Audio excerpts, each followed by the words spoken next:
What's up, everybody? Welcome to the Big Thing to Mention, the only gaming podcast for the modern gigabrain gamer. I'm your host, Dan Video Games, and with me, as usual, our online co-host, KZ Excellent from KZExcellent.com. How you doing, buddy? Oh god, he's gone again, isn't he? The Arby's found his new extension cord. That's really tragic. Man, I'm gonna have to find a co-host who doesn't live behind an Arby's. Either way, we have Mr. Feel with us. Hey, Mr. Feel, how's it going? Hey, what's up? I'm doing fine. Oh, there he is. KZ's dial-up finally finished transmission. I had to find a new AOL disc. I bet I had you scrounging around, shaking out your keyboard. Also, we have with us Bob. Yeah, well, welcome back, KZ. From GigaBoots.com. Arf, arf. So who actually used AOL at some point? I did. Bob did. I did not. I used Roadrunner high-speed internet. Whoa. I used AOL for a while because there was like a transitionary period between my dial-up and my high-speed, and I didn't want to not have internet for, this was like 2003. So I signed up for the free trial, and when you call to cancel it, when you cancel AOL, they play you like a recorded message telling you they're disappointed in you before they cancel it. Yeah. Yeah, no. That sounds right. Everything about that platform reeks of that weird Christian guilt. It's a very Christian environment, AOL. I remember the worst thing about it is they had a weird proprietary net browser you had to have open to be connected. Yeah. And it's bloated and it's That's terrible. just how the internet was to me. That's how Bob was raised, and that's how his child will be raised. The good old days. But you know, we're not here to muse about AOL. I've gotten enough comments about how old Underdog is this week, so maybe talking about things that are ancient from my childhood maybe isn't the best course of action. The Underdog? Yeah, I talked about Underdog. Bob didn't know what Underdog was. They talked about Underdog on the Apex Legends quick play. Yeah, we played some Apex Legends, which okay. We'll get around to in the next segment. Hey, Bob, what you been playing? I've been playing a lot of the Devil May Cry 5 demo. Oh, wow, that wasn't Apex Legends at all. This transition almost doesn't even work. But Right? yeah, let's talk about Devil May Cry 5. What's up with that? I mean, I can talk about Apex Legends if you want. Okay, I feel like I have a whole video for that. Now I'm just going to be upset because now I don't even want to hear about Apex Legends because we were about to talk about Devil May Cry 5. Oh, hey, KZ played Devil May Cry 5. How'd that go for you, KZ? It looks great. It's better than the Xbox demo because my Xbox makes the game look pretty bad. Oh yeah, It looked a lot better on the PS4 Pro. You could actually save progress, that kind of thing. Yeah. KZ has the peasant Xbox. How foolish of you to buy that console that initially MSRP'd for $500. What a peasant. What a I just peasant. bought an S. It only MSRP'd for that because it had the fucking Kinect by default. That doesn't change the fact that MSRP'd for that. If people aren't going to forgive the PS3, I'm not going to forgive the Xbox One. That's how this works. This is I what like Devil May Cry 5. It's cool. the PS3 had several compact flash media readers in it, and it also had an entire PS2. And it was only There's after also they $600. Yeah, that's why they removed all that shit and made it $400. Which happened like in 9 months because It that did. thing launched like shit. Yeah, no, it's amazing. Like, in retrospect, up until I looked that up sometime in the last year, I kind of like thought it was a little bit longer than that. But no, that was just the lack of games talking. Only Nintendo backed down faster. Yeah. Right. Currently, they have the fastest rollback time. But then again, I remember Microsoft was doing some sales to help with the Xbox One price disparity problem. You know, they were like cutting 100 off on certain sales. Remember when they got into the habit of that, Bob? And yeah, then it was they're still in the habit. The thing still goes on sale for $50 off every couple weeks. That happened to the PS3. That's how I got a launch one that had the full PS2 in it. A place was doing, because they could not move the fucking thing. So they were like, we'll give you $100 rebate. And then Sony dropped the price to $500 and the place kept the $100 rebate. So I got to launch one with the full PS2 Very inside nice. it for Did you $400. Did you ever end up died on me a couple years ago? Yeah, okay, that's Shame. what I figured. That's the longest I've heard of launch model PS3 lasting, though. So you did pretty all right. I think it died before the PS4 came out. It was Okay, In fact, so I it was remember Then what that would I have know. been 6 years ago. I know. I know which. Maybe it was a year after, but it died playing Ratchet and Clank Into the Nexus. So whenever that came out is when it died.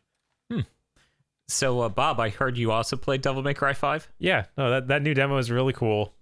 It has jump canceling, so we get enemy step, and it also lets us mess around with punchline, which is the rocket arm, which is Bob- a lot of fun. It's, Bob, it's I know- very satisfying. I know you may be working on some sort of video or video essay, What? but No. what is jump canceling? Oh, jump canceling. That's where you you can reset your animations in midair by jumping off an enemy, and that lets you it resets what moves you can do. So say you can do the aerial stinger that Nero's got. You can do it multiple times in air as long as you jump cancel after it.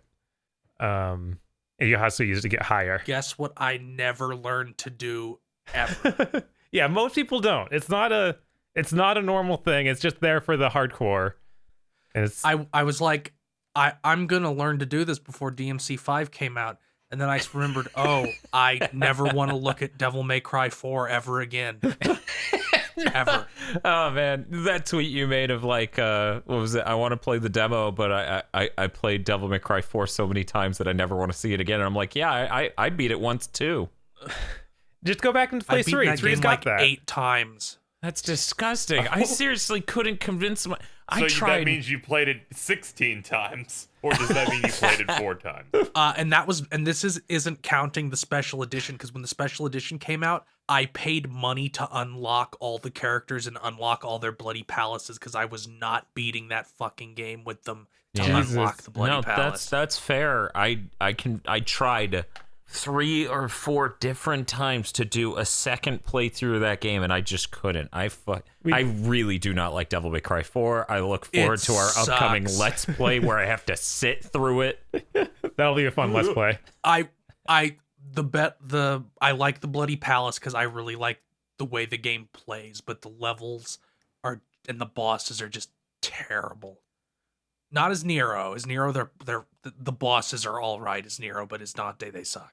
I played that game, I guess 3 or 4 times. I still don't know the layout of that castle. Oh yeah, I always forget and go the wrong way in those first few missions.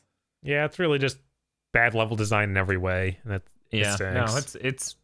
it's Nero's raw though. Yeah, no, Nero's a cool. Yeah, that's no. got cool stuff. That's why he's the official protagonist now. Which is still a weird choice, but Dante and some guy with a book. V is cool. I like. Itsuno did say in like an interview that they went with Nero because Devil May Cry 4 was the main Devil May Cry game people played for 10 years.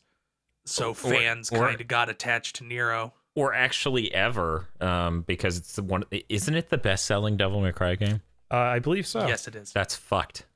Yeah.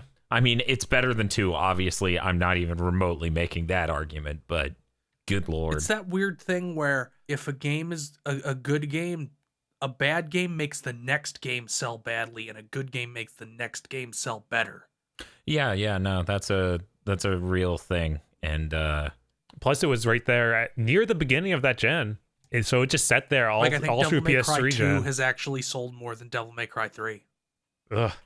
I mean, Devil May Cry 3 I mean, suffers. not with special edition, I don't think, but the initial releases. Yeah, Devil May Cry 3 suffers from it's really late in that gen, and people are just starting to check out thing. Kind And of like, Devil May Cry 2 fucking sucked. and that's what I blame Aria of Sorrow's lack of success on, but I digress. I mean, Devil May Cry 4 came out 2.5 years into the last generation, if you count Xbox as the beginning, so... Yeah, that's not too late. Yeah, that's fairly early, especially when you think about that gen lasted what, 8 years? Yeah, that gen lasted it lasted 8 years. So yeah, And I Just still like have this people- gen's going to, right? And I still have people saying, PS4 5 won't even be out in 2020. It's too soon. Whatever the fuck that means. Yeah, no, those We gotta consoles, bankrupt the industry first. those consoles are coming next. Yeah, next year. like the last gen being 8 years almost did, and Yeah. people just don't talk about for some weird reason. Well, because they were part of the reason If you recall that entire, like, the last 3 years of that gen, or the last 2 years, every journalist ever was like, consoles are dead, phones are the future, I'm so fucking smart. And then the new consoles come out and are the best selling, best launching consoles ever. And then none of them, not a single one of them lined up to eat crow. They just quietly went, oh, look, they're doing well, but who knows how long this will last. And they've been holding that note for 6 fucking years. It's okay. Now they're holding the streaming note. You know, there's another word for that note. It's an L. They're going to be holding that L. Everything is the future until suddenly it fucking fails, and then it isn't the future anymore. And then it's dumb Silicon Valley trying to shill some garbage on us. What was it? Linus Tech Tips actually did a video sometime in the last few months with a company whose entire company is trying to do the streamed gaming thing. They just have a bunch of rack mount servers, and they stream the encoded video to you, and they sell you a controller that can hook up to your TV or whatever else and plays the game in the cloud. And I'm like, oh man, that's a real business model with some stability. I'm just reminded of this was a bit on the Super Best Friends for a while when Microsoft said the Xbox One would use the infinite power of the cloud. So they would just say like this Crackdown game 3. will do this. Yeah, that was actually a specific game. It was like, this isn't gonna work, and then one of them would just say, no, you don't understand, and they would just scream the infinite power of the cloud. As good of a bit as that is, actually that game's out in 2 weeks. That game is out next week, I'm pretty sure. What? yeah, that game, I forgot. it's scary. We're in February now, and all these mythical games that were never supposed to survive the development process are here.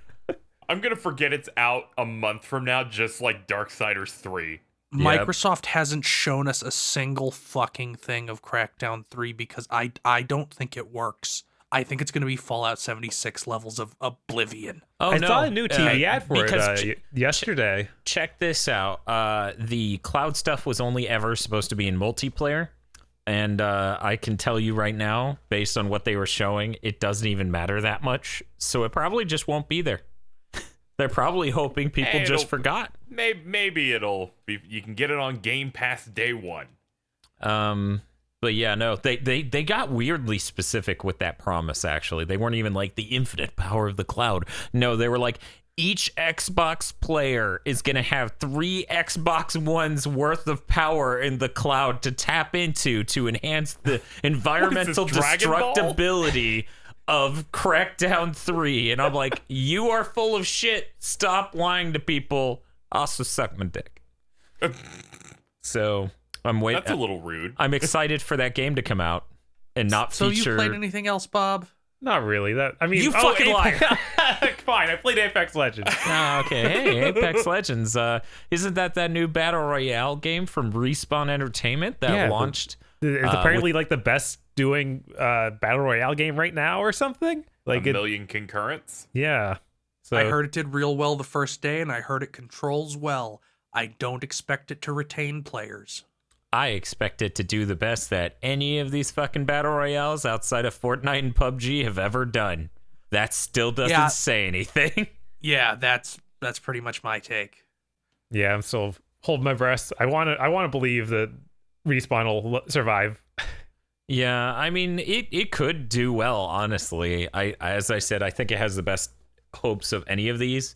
And it is a really good controlling game. I think the one thing holding it back at this point is that people have to install the Origin marketplace on their PC to even play it. It's like, Jesus fucking Christ. And I also think it inherently has a smaller pool of potential players than like Fortnite because it's a military game. And I think that just cuts a big section of potential players out. Are you saying the military game aesthetic might scare away the children's?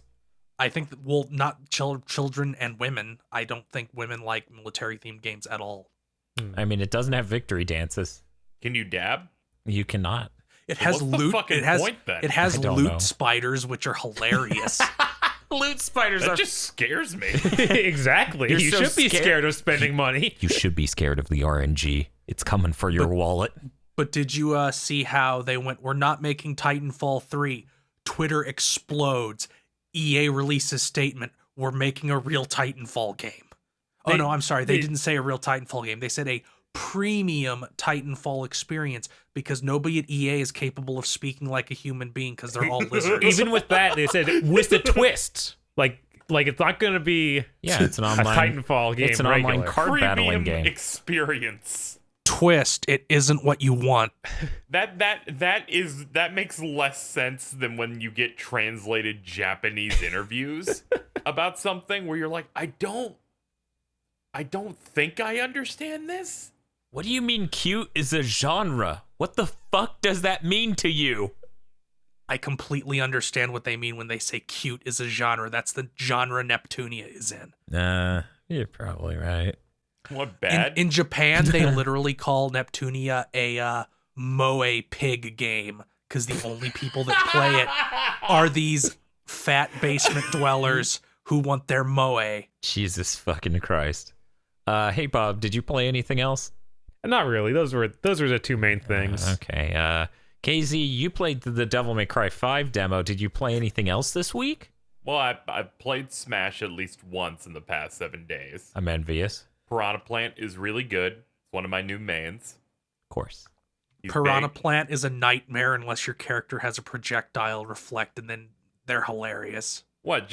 Sometimes I want to go to your face and do the 50% poison cloud.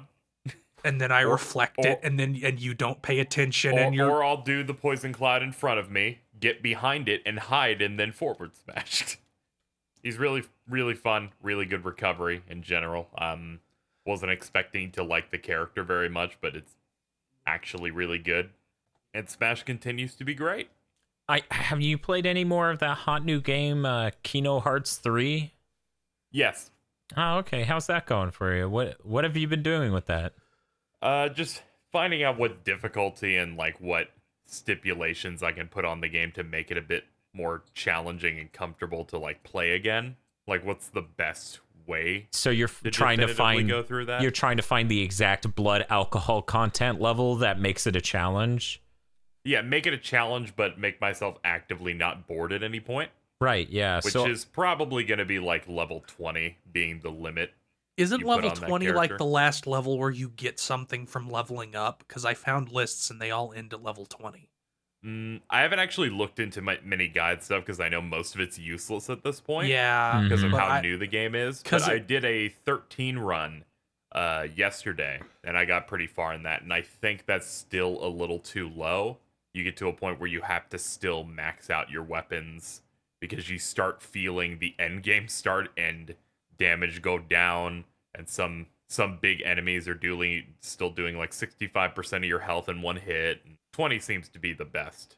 I do option. wonder if critical mode will include scaling just so you can level 1 it easier. Yeah, they need to do some scaling because I did do a level 1 run of that game, and you drop like a rock around the midpoint of that game, just dealing nothing, to the point that I had to get Ultima Weapon and a lot of really good gear to beat it. And even then, I was dealing less damage than any normal person at like mid-30s. Bob, did you play any more Kingdom Hearts 3? Oh yeah, of course. What were you doing? In I Kingdom was Hearts just 3? trying to get the ultimate weapon for the first time. So I did all the gummy ship stuff and found the constellations. That thing's so good. Yeah. That Ultima Weapon. Yeah, it's fucking nuts. I think the only thing I have left to do is get all those emblems.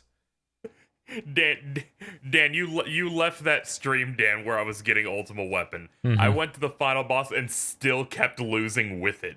Yeah, I bet Oh. it was fucking hard. Because since you don't have withstand combo or second chance in that, you can just get killed. So I had to enter the form, and there's a section at the very end of the game in one of the final encounters where you're not allowed to use forms.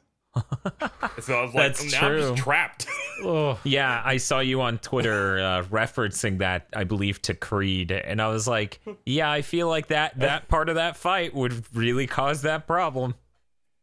That one was learn every single attack this boss does. Become a speedrunner, KZ. Do it.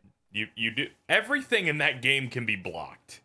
Like Yeah, it's great. even energy shit that just appears from the ground can be blocked. You shouldn't be able to block that. I really like that though, because I remember in I think it was Birth by, there are certain things that just weren't blockable and it wasn't visually communicated. Yeah, I do like this change. If something isn't blockable, you need to have a visual cue that it isn't blockable. Yeah, they also have some stuff in there where enough things attacking you will break your block anyway. So Yeah. Yeah, there's like a reprisal ability for your block guard being broken too.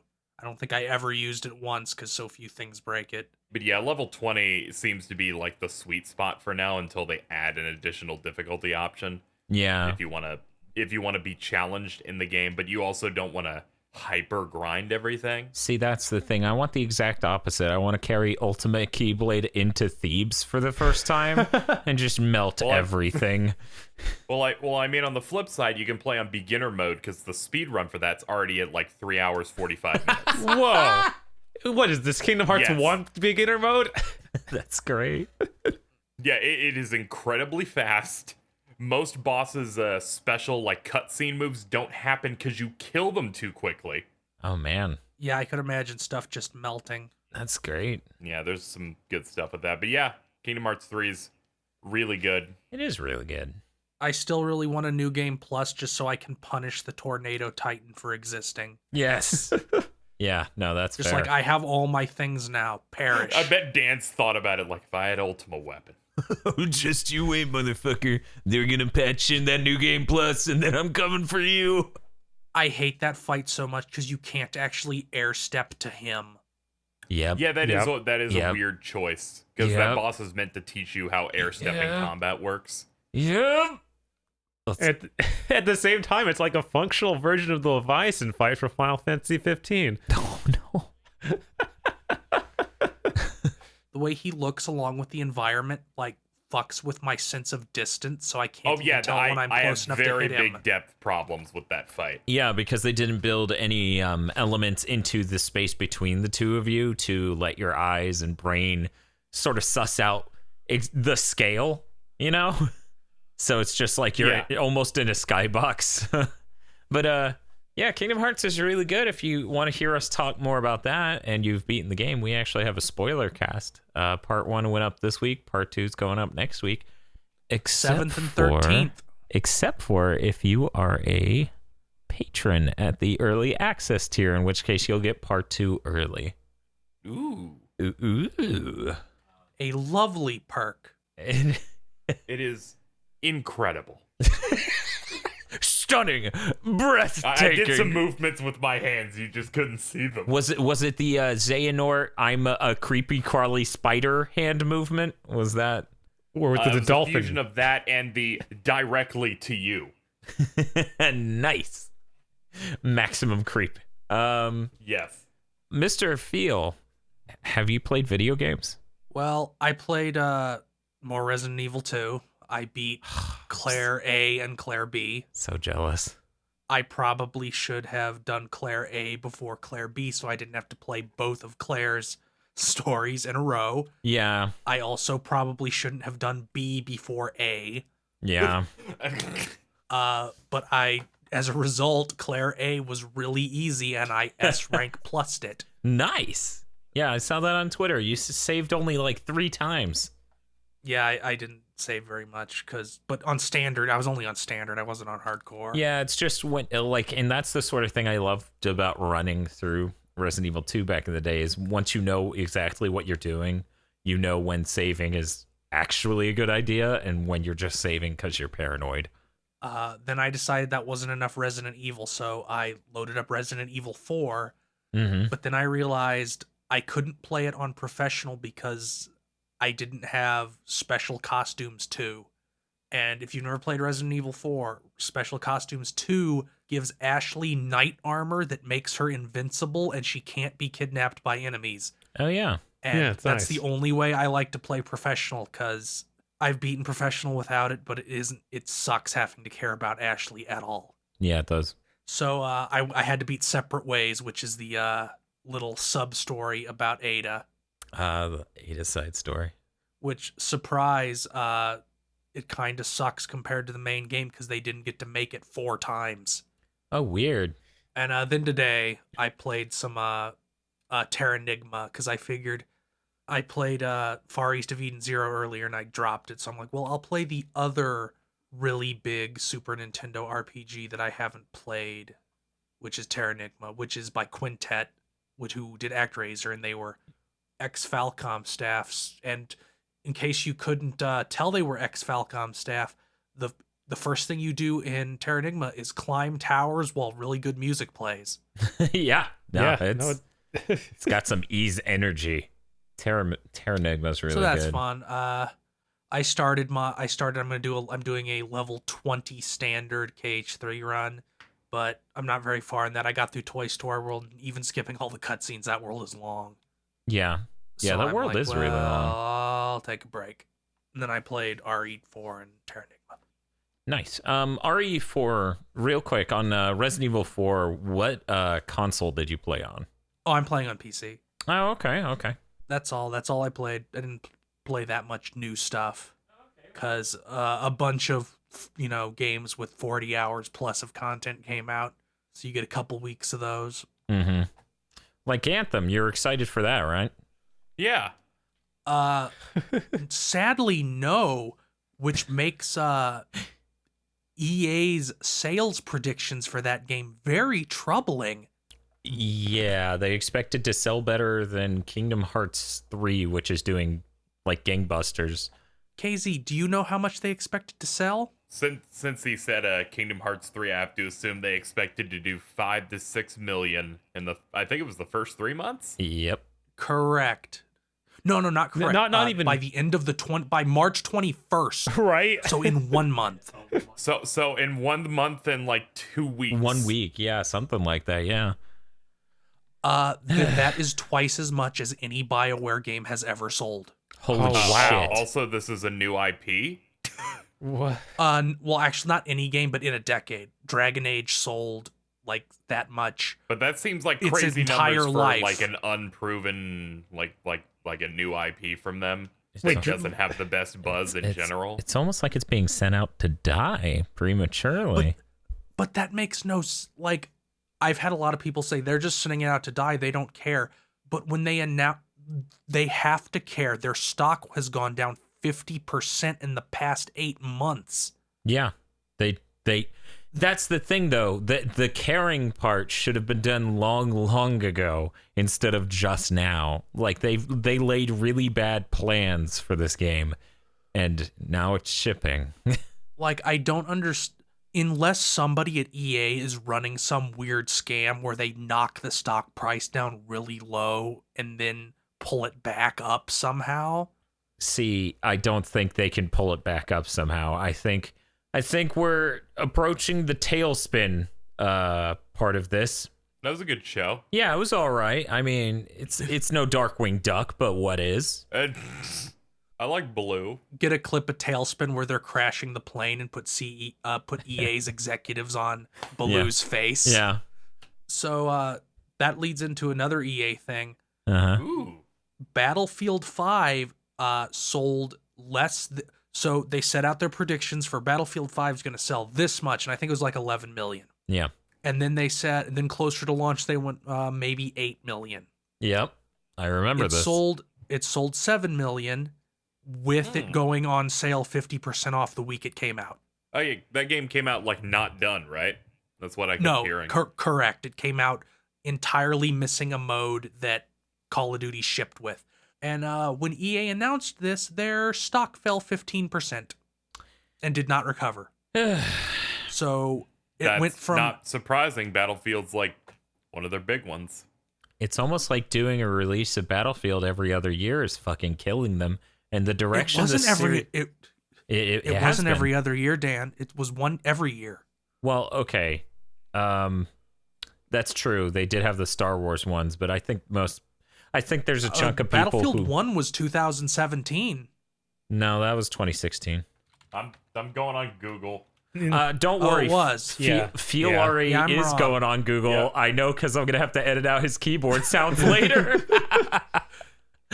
Well, But Boy, yeah, I'm no, surprised. they- I thought if for you want. sure it was longer mean, than that. see, I guess but that's the that's how thing, much though. I care They about keep- EA. well, also they keep releasing so fucking many that your brain went, yeah, it's probably every year because it feels like that. Because the years where they don't come out with a Battlefield, they come out with an off-brand Battlefield, like Battlefield Hardline, Battlefield Battlefront 1, Battlefront 2. Hardline is the funniest one because they announced it at EA, then Ferguson happened, and that game vanished for a year, and it still wasn't long enough.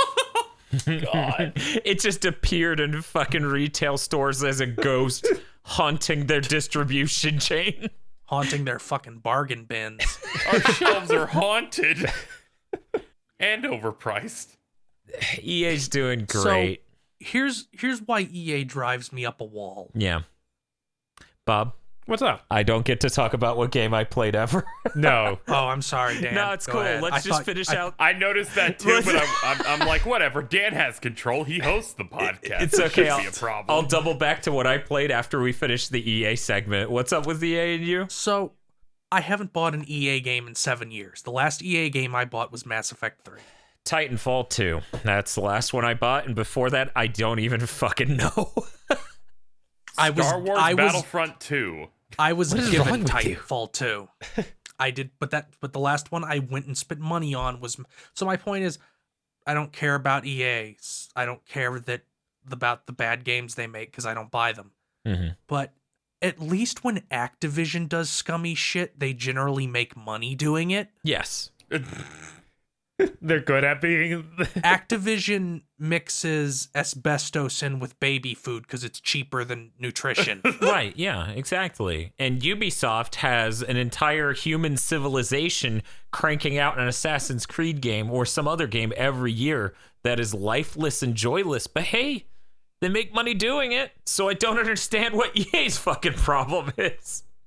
EA is like a drunk who just buys expensive vases to throw at children.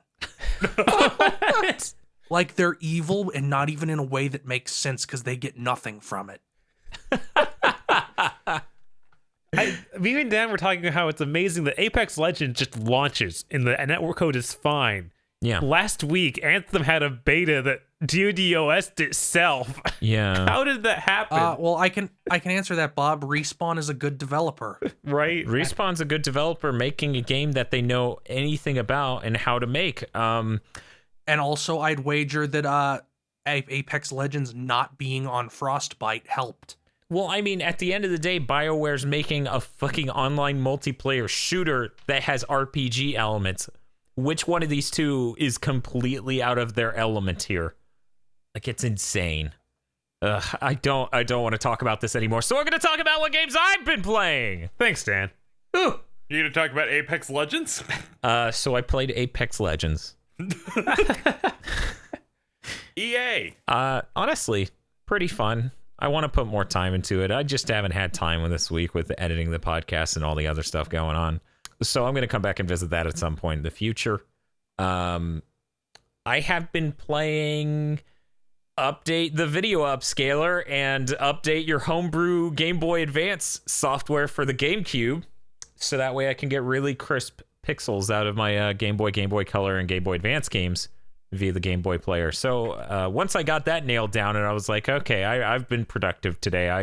I solved the problem, enhanced some video, crossed my T's and dotted my I's. I now get to play a video game. I played 2 Game Boy games that I haven't really played too much of before. Like I played a few seconds of Balloon Kid, and I played maybe 1 level of Super Mario Land ever. So I beat Super Mario Land the other day. How many of you have actually played the original Super Mario Land on the Game Boy? I have. I've played it a lot. I played it once or twice, Mm-hmm. maybe in like 1999. Yeah, I never got very far. I beat Super Mario Land 2, but not 1. So my experience with Super Mario Land 1 is that my parents, one time ever, wanted to go to a football game and did one of those, like, I don't know what they call them, like charter buses. It's just a giant bus for the sole purpose of picking people up and going to a football game and then driving back, right? That sounds nightmarish. I I did a 21 and a half hour Kingdom Hearts 2 live stream. Anyway, so someone else on this bus had fun. Yeah. Fucking break. Fucking Sigbar Wanna do ass another? piece of shit. Anyway, there's another guy on this bus who actually owned not only a Game Boy, but he owned Super Mario Land, which was the only time I played it ever. It was really fascinatingly odd. Like, it's really off-brand for Mario in a number of ways. Like the Koopas, the turtles, when you jump on them, their shells become bombs that explode. Your firepower is not a fireball, it's a ball that you shoot at a downward angle, and then it bounces into space. There's no gravity on it. Also, it can pick up coins. Also, 1 in every 4 levels. If you shoot it in tunnels, it'll bounce off the roof too. Yep. It's great. Also, 1 in every 4 levels is a shoot 'em up. The final boss of the game is a shoot 'em up level. Yeah, Tatanga. Is that his name? I just remember he had a ridiculous name. Aren't there also really weird secrets, like blowing up certain things? I didn't experience too much of that. I did notice that there were a lot of pipes you could go down, and unlike in other Mario games, I think some of the pipes literally... So you go down and, imagine like Mario 1-1 from the original Mario Brothers. You go down in one pipe, you go into a room with coins, you leave that room, and then you come out of a different pipe. I swear to God, several of these pipes just put me out the same pipe hole. And it was like, what? You got coins. Isn't that good enough? Wait, what else you want? What else do you want? You want to cheat? There's a really neat feature in that game where if you die, it places you when you respawn right where you died, but everything on screen's dead. So if you died in a room full of ridiculous bullshit, which what happened here? There's some ridiculous bullshit in that game. It'll just literally kick clear even like imagine another Mario games where it has the fire stick that rotates around a block. Like even that would be gone. It just gets rid of enemy-like obstacles even. But that game was really fun. The music's really great. I really missed out on not owning that as a kid, I feel. That would have been really fun to play on the Game Boy Pocket I had. So my only exposure to Super Mario Land until I was in my 20s and played it on an emulator was a comic that my mom bought for me at a garage sale. It was a big hardback collection of comics, and they are the Super Mario Land comics about Mario getting summoned into our world from a magic Game Boy, but he's like 3 inches tall, and so are all the enemies, and they start building levels in like a mall. Whoa. And the funniest thing I remember is that Tatanga's like lackey in our world is this fucking pathetic middle-aged loser who got fired from Radio Shack for stealing Game Boys. Oh, so it's that Turbo guy from the Turbo Graphics comics you were posting. No, the guy in the Tatanga comics was skinny. Oh, okay. And in like the sequel comic, he gets brainwashed by Tatanga while Tatanga is still in the game, and he throws a brick through a Macy's window and steals a Game Boy. Oh my God. That's incredible. I need to see this. I need to remember to look this up. I'll try to find it later. The book also had a bunch of comics based on the Super Mario Brothers Super Show. Mm-hmm. And it also had inexplicably Punch-Out comics. Huh. That's weird. I never knew that was the thing. And it was like one of the Punch-Out comics is Little Mac becoming Piston Honda's blood brother and giving him money for his orphanage. What?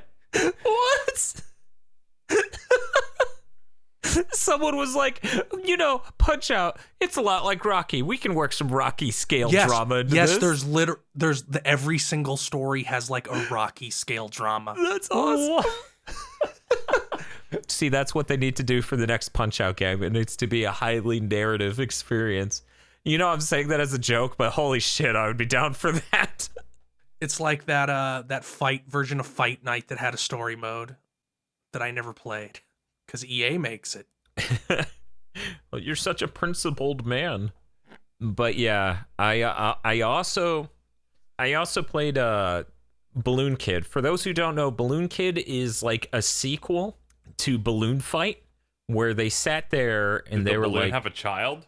I don't know if that's what the deal is, but you're playing as Is it also a Joust clone? Come out of like a balloon egg? It is a lot more developed. So if you recall, in normal balloon fight, there's like a 1-player mode, a 2-player mode, and an endless mode. And the endless mode just keeps scrolling as obstacles go through. And the obstacles are really low rent. They're just like floating, sparking, shining things that'll kill you.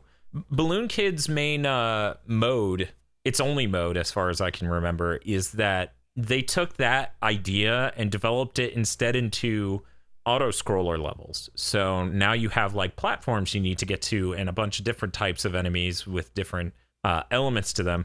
And the whole story, I believe, is that like you're a balloon kid who's a little girl and your brother was stolen by the evil enemies.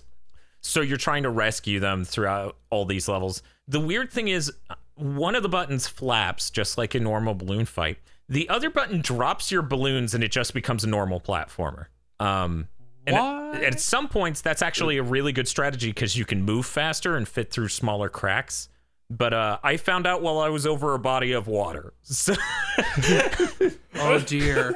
I was like, okay, this flaps. Does B also flap? Because I just came from Super Mario Land where the B button in the shoot 'em up sections also shoots. No, it drops my balloons and I die.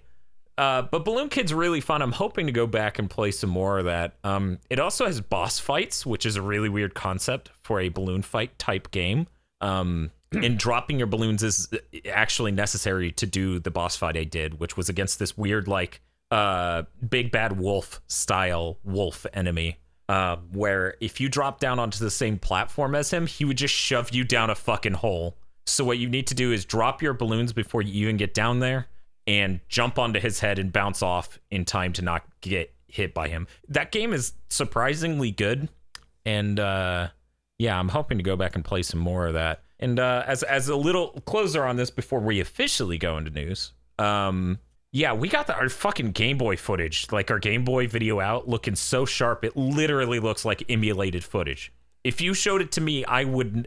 If you didn't tell me how you did it and you showed it to me, I would be like, that looks emulated. It is that freaking sharp. It's unreal. It did when you put up some form of test footage. Yeah. Yeah, it was really incredible. Now you can play the really pretty Game Boy games like the Oracle games and Wario Land. Yeah, actually, that's what I plan to do next. I haven't beaten Super Mario Land 2. I've never owned it, and I also haven't beaten Donkey Kong. So once I get through those two, I'm probably going to work my way to the Wario Land games because I've never really given those a shot. I hope you do a Game Boy roulette stream at some point so somebody can force you to play the Game Boy version of Donkey Kong Country, not Land. No, The version of Country that has the fucked up physics, so everything is wrong and you die constantly. It is so bad. It is so freaking the bad. version where the minecart, the banana trails in the minecart levels are wrong and will get you killed. Yeah, that game's fucked up. Wow. It's You'll made need to do a themed month of licensed movie Game Boy and Game Boy Advance games. No. I need a video of Spy Kids 3D. No. Little Nicky. There's the Little Nicky Game Boy game. God. I owned that. It's really bad. Oh my Dan, God. one thing on Balloon Kid before we move on. Yeah, sure. Do we know if Iwata was involved in that one? I don't know. I can look it up real quick. But I just wanted to say, the day this is supposed to come out, I don't know. These things are hard. I can't plan this clearly. We're doing a retro game roulette stream, and we're letting people vote on what platform it's going to be. And the contenders are N64, Game Boy Advance, Game Boy / Game Boy Color, SNES, Genesis, and NES. N64 is winning with 30% of the votes. So we could be doing that, but Game Boy Advance is getting close, which is bad because then KZ may make us play that Yu Yu Hakusho game again. Don't do it, KZ. KZ. I will pay fat stacks. Pay for Yu Yu Hakusho Dark Tournament Tactics. You know, someone defended that today. I don't know anything about it. Is it good? It's, I believe, the same developer. I don't think so. It looks very different. I played like 2 hours. It's just a very, very boring tactics game because you have 5 units that never change because you just have the Dark Tournament team. That's hilarious. Unless you eventually get maybe you get the Wind guy because he's kind of protagonist-like later on.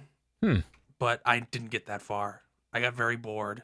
You know, I only owned the Spirit Detective game, which was quite good. It had the same energy as the Tenchi Muyo Super Nintendo game that is also a bad tactics game.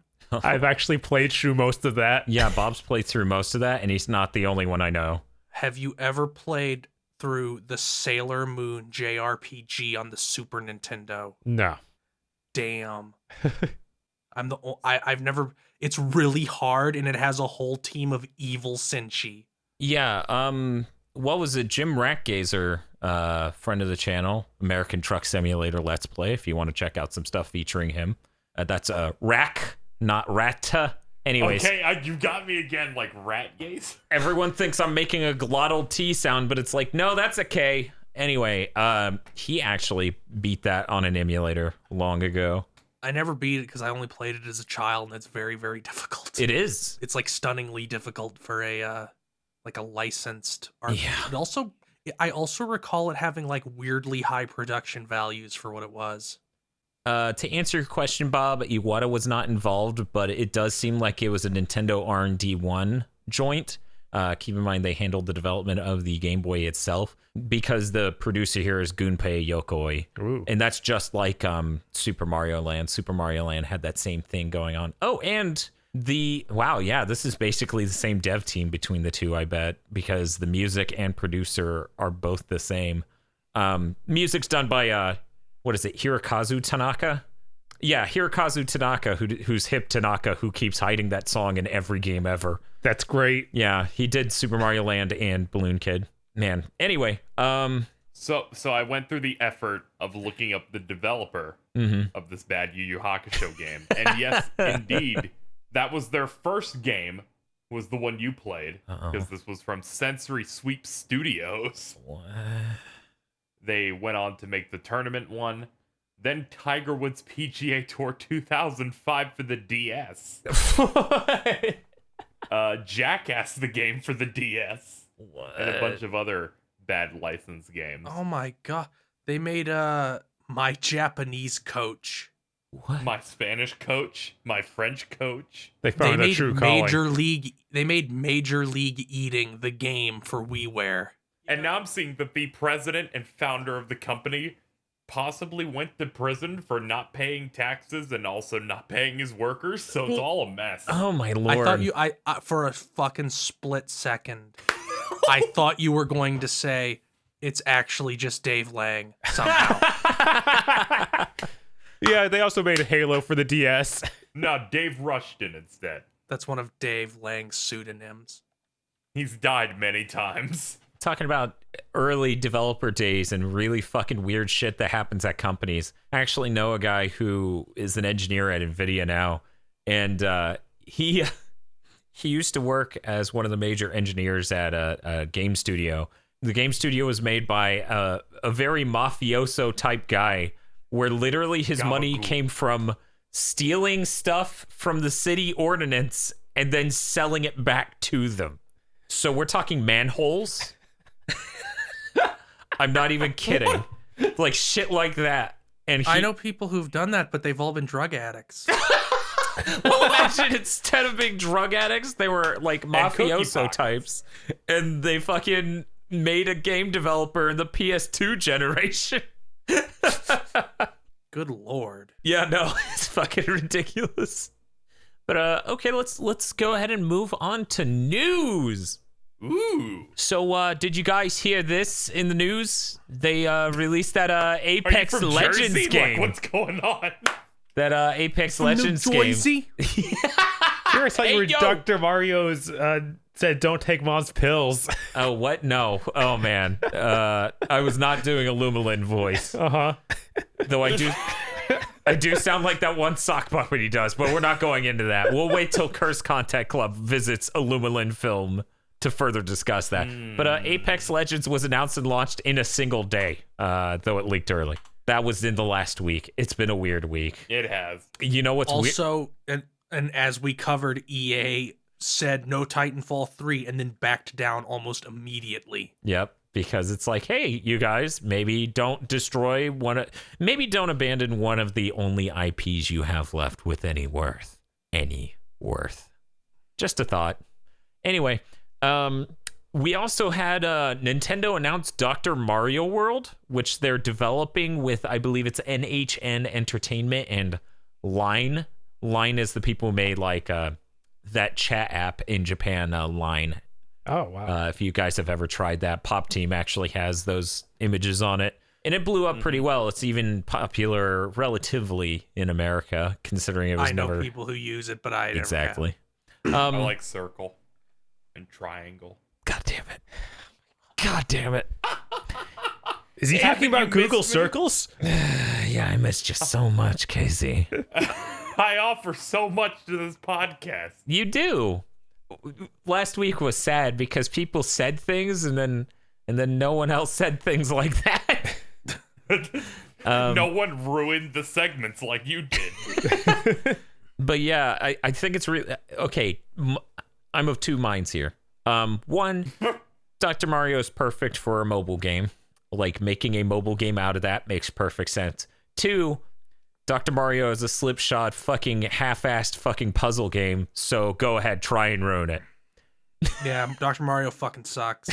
That's my hot take. Yes! I thought I was going to say that and get roasted by literally everyone else on this podcast. Dr. Mario's music is great.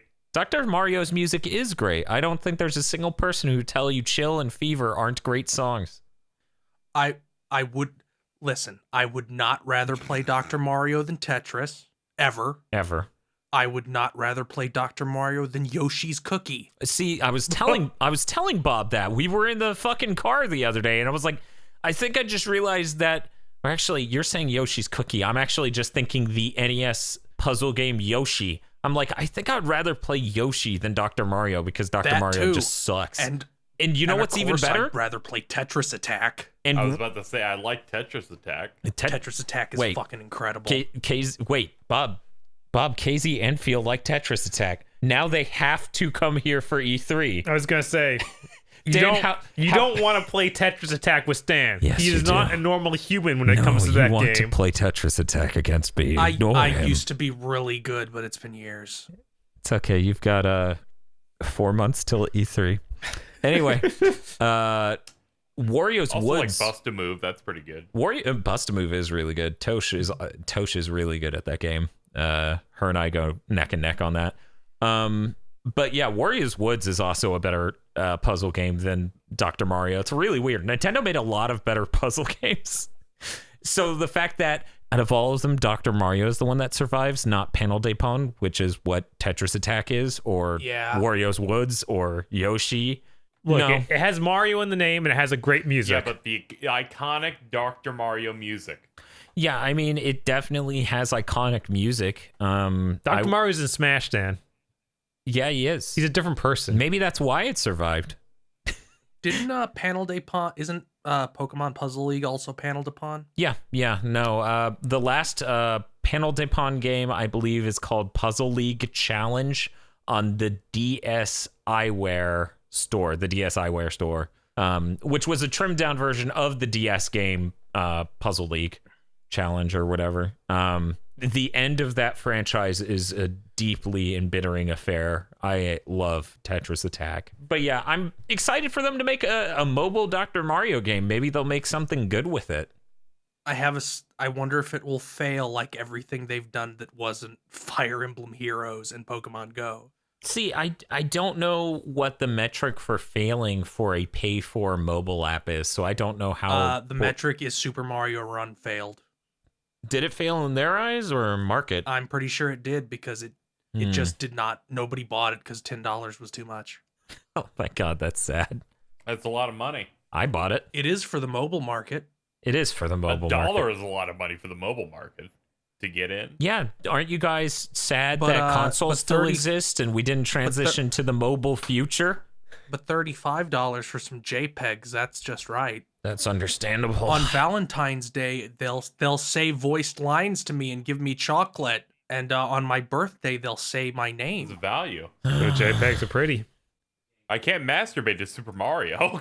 Hey, whoa. 1 second. Don't be so quick to dismiss Casey. Oh my God. I feel like Feel's version of this conversation was a lot more wholesome. No, it was more wholesome, but also significantly more pathetic. Yours had tears. What else? I guess I'll knock the rest of my news out of the way. Let's go with the more sane one next. There's a fan-made texture mod for the Resident Evil remake on Steam that uses higher res textures that were created using machine learning, and that's actually out now. I believe it's called Re-Upscale. Yeah, Re-Upscale project. I don't own the Resident Evil remake on anything, actually, for that matter, but honestly, just to have an example of how this looks in action, I may buy that. Because they have some side-by-side photos if you go over to the Re-Upscale project. And it actually, honestly, it looks like it's just cleaning up all of the JPEG or all the texture compression artifacts that are in the original. It just looks like it's making them a lot cleaner looking. Yeah, I imagine like whoever did this didn't have access to the same scale of stuff that like Nvidia did for their Shield stuff. Well, honestly, it may just be that the Shield stuff had higher res assets to begin with, because these look great. Like the tiled bathroom and stuff looks really clean and shit. So I'm interested. I'm gonna go check that out sometime soon, hopefully before the next week's podcast, so that way I can talk about it. And the most fucking insane thing to happen in the last week, a VR game based on the movie Groundhog Day was announced, and it's about the son of the main character who is also trapped in that city First of all, forever. it's Groundhog Day. When you preface this before the podcast, the S confused me. I'm like, it can't be the movie, right? So I've never actually seen that movie. Oh, that movie is actually as excellent as all of those people that are way up their own ass say it is. So I don't actually understand the plot, other than I guess Bill Murray's just a stupid dickhead and gets punished by the universe. Bill Murray is a stupid dickhead. Check this out. And then he gets punished by the universe. So I'm not sure why his son is also trapped in the loop unless we get kind of montage of him being a stupid dickhead. It makes no fucking sense that they made a sequel to this movie. I'm like, you'd think he'd be able to contact I'm his watching dad. this trailer and what is happening? His son has an iPad. He's just walking around looking at selfies of himself and his friends, and he's like, I'm trapped in this town. Man, I wish he sounded like John St. John, but no, he's I like... was going to say, why'd he turn into Duke Nukem? I feel like This isn't what I hoped this would be, by the way. We said he's a dumb asshole. What else would he sound like? I was hoping this was going to be live action VR FMV game with Bill Murray. I'm very disappointed. Yeah, no, that's fair. That's exactly what I was hoping for, too. Because if you're going to have a bad idea, have the worst idea. It sounds like the guy playing his son is trying to do a Bill Murray impression. Oh, yeah? You think? I feel like there's a little bit of that air to it. You think? I don't know. I just... Maybe. I didn't catch that at all. Maybe he's just trying to sound obnoxious, which to Bob comes off as a Bill Murray impersonation, which is fair. That's what he trades I on think as you're an being actor. a little mean. No. Look, it's not easy being Bill Murray. He works very hard at being that exact level of asshole he is. Wow, a real studio is making this. I'm kind of stunned. Yeah, no, it's not just people who've never made a game. Weirdly enough, they already made a game that was kind of like the premise of Groundhog Day, where you're like you're stuck in a time loop. Sexy Brutale, right? Is that how you pronounce that? I don't gotta fucking ask that for everything I say now. Brutale? Watching me. I don't fucking know. I haven't played the game, and I don't know the name of the game. Brutale. I don't know how the fuck you pronounce that. I like Brutale. If we're once again, if you're gonna have a bad idea, have the worst one. I would just say it's brutal. Oh, Brutale. Yeah. Oh my god, Bob and KZ fused. That was a fucking night terror come to life. Yeah. The fusion was we say words correctly. Something I don't frequently do. No, hey, you didn't have to read this word. Okay, so I'm done with my news. Bob, I hear you got news. I got news. Some of it's not great. It's little weird. Platinum Games no longer working on that side games. Action game thing. Action game. Grand Blue Fantasy Relink is what it's called, and this isn't as weird as it sounds based on what I know about that game. Are they just like done with what they were doing with it? Right. That's what I think, because they were only ever doing the combat, I think. They And mostly side put up games was- like multiple teams working on different 'Cause aspects. That's what I'm That pretty always sure, works. because this isn't the kind of thing that Platinum has experience making, like, as a whole, because this is a full ass RPG. So I kind of think that maybe the side game side of shit was slower than Platinum's. So now it's like Platinum finished all the combat segments. Now side games does not have the towns and those areas finished. I sincerely hope you're right and that this is not troubling news. They showed extensive footage last month. Right. That's the only part of And it that makes me hopeful. And most companies release statements like, hey, this is fine. Even Platinum Games statement is like, please continue to support This it. game has been in development like 3 years, so Platinum just being done with their segment isn't that weird. But It's really strange that they get removed completely from the website for it. Like, they clearly contributed a lot to that. I'm like, are they going to be in the credits even? It's strange.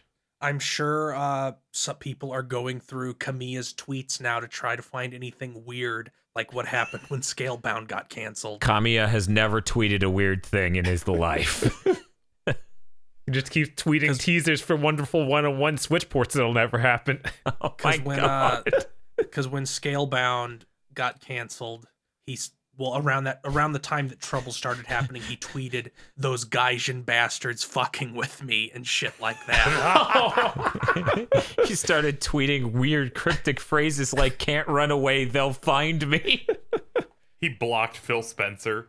Like these Did he fucking really? morons force No, I'm just assuming. I mean, If Phil Spencer had been in charge, I feel like that game probably would have come out. if Phil Spencer tweeted at Kamiya, he would have blocked him because he blocks everyone who tweets at him. As I've told you 1,000,000 billion times. He has flat out said anybody who tweets at him in any language other than Japanese gets blocked now, no matter what, even if it's nice.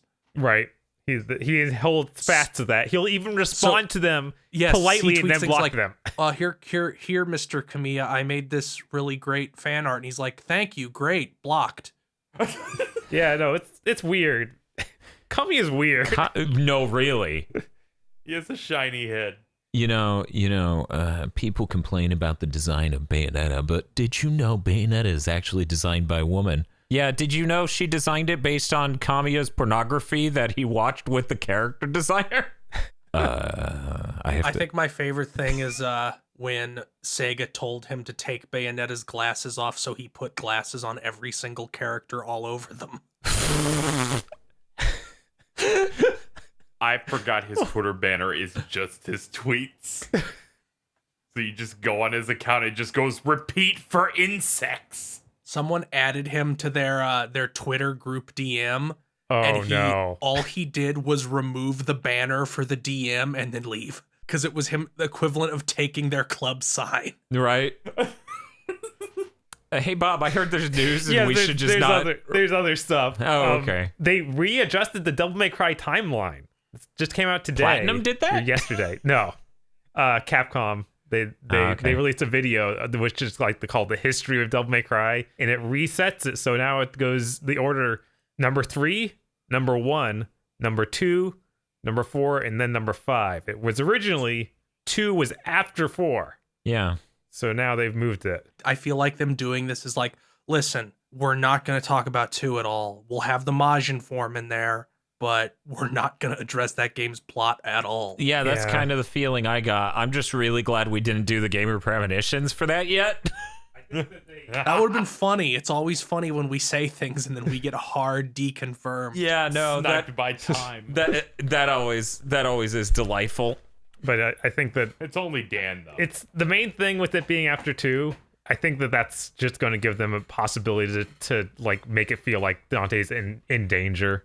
Like if you know that 2 happens after this, you don't have to worry about his well-being. So moving it from 5 was 2 to never 4. going to be before 2. Well, no, that's what No, I'm saying. Like this move doesn't matter in the grand scheme of things. Like that was the regular reason for it.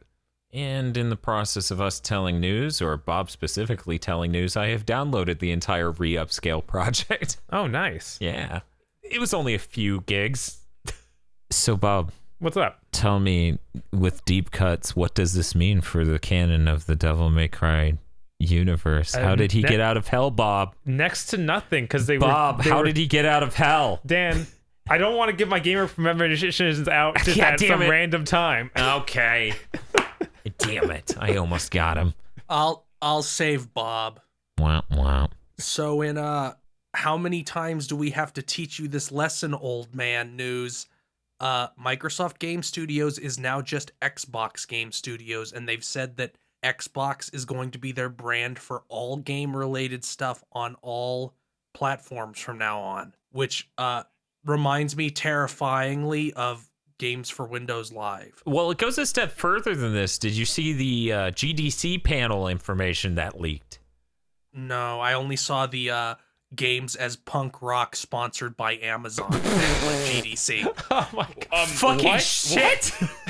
Yeah, there's a panel at GDC called Games as Punk Rock, parentheses, sponsored by Amazon. That is fucking terrible, and I did not need to know that existed. But I'm gonna pass out. talking about this Microsoft news, Microsoft has a GDC panel that's talking about like its phrasing is like the next generation of Xbox Live, and then it had a description. Apparently, GDC was not meant to post it, or they didn't think the press would pick up on it.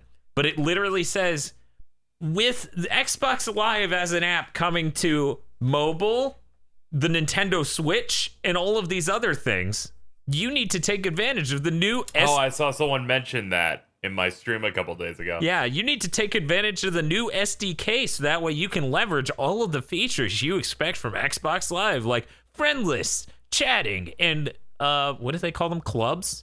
Yeah, clubs. Yeah. Xbox Live on Switch will have a less stupid way of doing voice chat than Nintendo's own service. Well, yeah, because the only thing that's stupider is, okay, grab your cell phone. We're going to show on screen your friend's phone number. You need to call him. We'll let you. I'm surprised it's not that. Honestly, we're getting there. That's basically what it is, isn't it? It's like hook up your Switch to your phone with this weird squid adapter. It's one step removed, really, because it's you're still using the screen name and it's a VoIP thing, but it might as well just be we're gonna do a group phone call. we're gonna do the mythical 20 person FaceTime call. Oh man, PS3 is great. Oh man, I forgot. So excited. I forgot that was an advertised feature of the PS3. Yet again, in the being a Sony fanboy back in the day segment of this week, hey Phil and KZ, did you know one of the advertised features of the PS3 originally was to have an HD IP webcam on your PS3, and that you could do 8-way video calls while playing Gran Turismo simultaneously, and presumably you'd use the second HDMI port to put all those feeds on screen. How dare you say this to me? You've been through a lot, haven't you? What was that, Casey?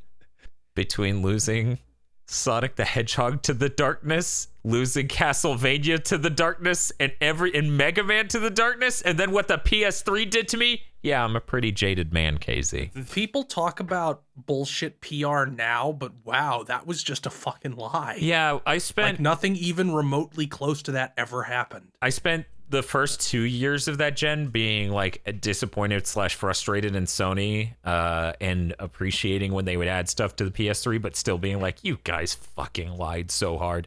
And then I spent the rest of that gen being mad at game journalists who didn't know how to bitch about Sony being full of shit. They'd be like, Sony's full of shit. They said blank would happen. And I'm like, yeah, that's not nowhere near the scale of lie that is. At E3 2005, they were saying you could hit no, it wasn't even 2005, it was 2006. It was the year the fucking console launched. They were in a game and they hit the PlayStation button and it backed out to the OS. That took 2.5 years to build into the OS. The PS3 for the first Jesus 2 Christ. fucking years did not have that ability. It took until I think shortly after trophies happened. God, there's They made the 6-axis. That was cool. so at launch No, the 6-axis fucking sucked. The 6-axis It sucked was shit. raw. it was light as hell. I really liked how light I that hated controller that. was. I loved I hated it so bad. It felt like the future. It felt like cheap bullshit. But the saddest part there is if you think about You're it, just afraid of the future. the only reason we ended up with the 6-axis being a DualShock 2 retread was that they revealed that first controller and a bunch of fucking dummy journalists were just like, haha, it looks dumb. Well, it did. It was a fucking boomerang. I don't fucking care if it's a boomerang. I fucking care if it's comfortable. It looked really cool. It looked like the future. I'm on Field's side here. It looked dumb. Whatever. I don't care how a controller I want fucking this looks. Jetsons PlayStation. Yeah, I want the Jetsons PlayStation with the 2 HDMIs and the boomerang controllers. Now I'm thinking about all those fucking stupid console mock-ups. It's like an orb sitting in crystal, and that's Yep. the PS5. Yep. It had a strong energy like that for sure. Orbis. And then this is the last thing. So, did you guys know when playing the game Warhawk, because it was a network game that, like, it was designed to be a multiplayer only network game, but they put the install on a disc, so you put the disc in and you could boot the game. For the first, I don't know, 9 months or something, you could just eject the disc and boot it on someone else's PS3. So you only needed one copy of Warhawk to run a whole LAN party. That's neat. Unintentional, but neat. Yeah, it was really fucking neat. And then they figured it out, the bastards. Then I had to convince people to buy Warhawk. That was not easy. And those people don't talk to you anymore because you convinced them to buy Warhawk. Wait, is They're like, I'm going to play Mag. Is that what? I've known a lot of crazy PS3 fanboys in my time. No one has ever said the sentence, nah, I'm gonna play Mag. What, were they more fans of APB? Yes, they loved APB. KZ, I noticed you got some news written down here. Can you read it? Oh, okay, hold on. Chungus. Thank you, KZ, for your news. Mr. Feel, would you like to talk about yours? So, Cabal, Devora, and Kano got confirmed for Mortal Kombat 11. I know two of Which- those names. I only care about because I wanted to ask everybody, can you be aware of Kano in any context and not just think of that guy going, I've studied all your moves. Wow. Yes, but only because he did the roll into a ball and fly across the screen room move in Mortal Kombat 1. That's all I can think of with him. That and So the eye laser. the funniest part about that is that guy isn't even Australian. Of course not. Of course not. What? This is like the He guy. pretends to be Australian to get roles. It's like the Native American in that one commercial. And then when MK9 came out, Ed Boon just went, I liked the movie version of Kano, so that's just him now. That's great. There was a very movie-like energy for Mortal Kombat 9. Yeah, and I appreciated it. So who is I did, Devora? Is that who's the Devora? That's Bug Lady. Okay. Devore looks awful in I know- this new Yeah, she does. this She new looks game. way worse. Is I she know the one that nothing was made about up in the last game? Yeah, she was new in MKX, and they really sold her considering she kills Baraka and Melina in that game. Man, Jeez. I expected you guys to say, "Oh, Devora, she's from Deadly Alliance." No, none of those characters are fucking back, Dan. They're all banished to the Phantom Zone except for When's Except- Draman? except for Kenshi and Borai Cho. God. When's Taven? Maybe we cancel all Mortal Kombat characters. Or we put them all in a game. Shujinko. So, in other news, Why Would You Ever Purchase This News? Beamdog is porting all of those old D&D games BioWare made, like Baldur's Gate, Icewind Dale, Yeah. Planescape Torment, to consoles, and those are going to control like shit, Yeah. Yeah. like absolute rancid garbage, and you can get them even on tablet now, which is a better option than Yeah.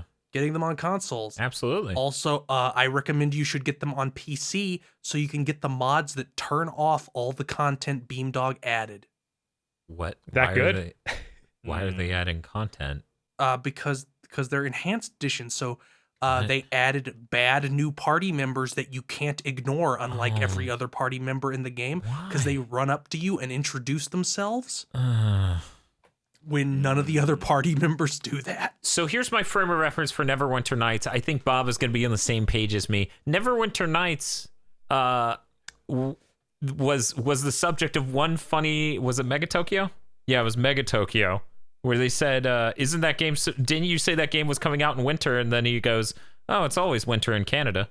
And that's how old that is. I have no a idea. Mega Tokyo or a Penny Arcade. I think it was a Mega Tokyo. I read it, so I feel like it's probably a Penny Arcade because I didn't read any Mega Tokyo, but you might have shown me the Mega Tokyo. I only read like My frame I don't know, of 20 reference for Neverwinter Nights is that game is bad and basically a tech demo. My frame of reference is that's the first BioWare game I played, and every other game that's from BioWare I played after felt like it was just a carbon copy, and I was really bored with all of them. But that's just my brother takeaway. Really liked Neverwinter Nights. Neverwinter Nights 2 is good, but the first one is like Rough. almost nothing.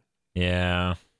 Someone in the comments say which fucking webcomic that joke was from, because some cursory Google searches are not saving me here. I'm it could sure have been Mac somebody Hall.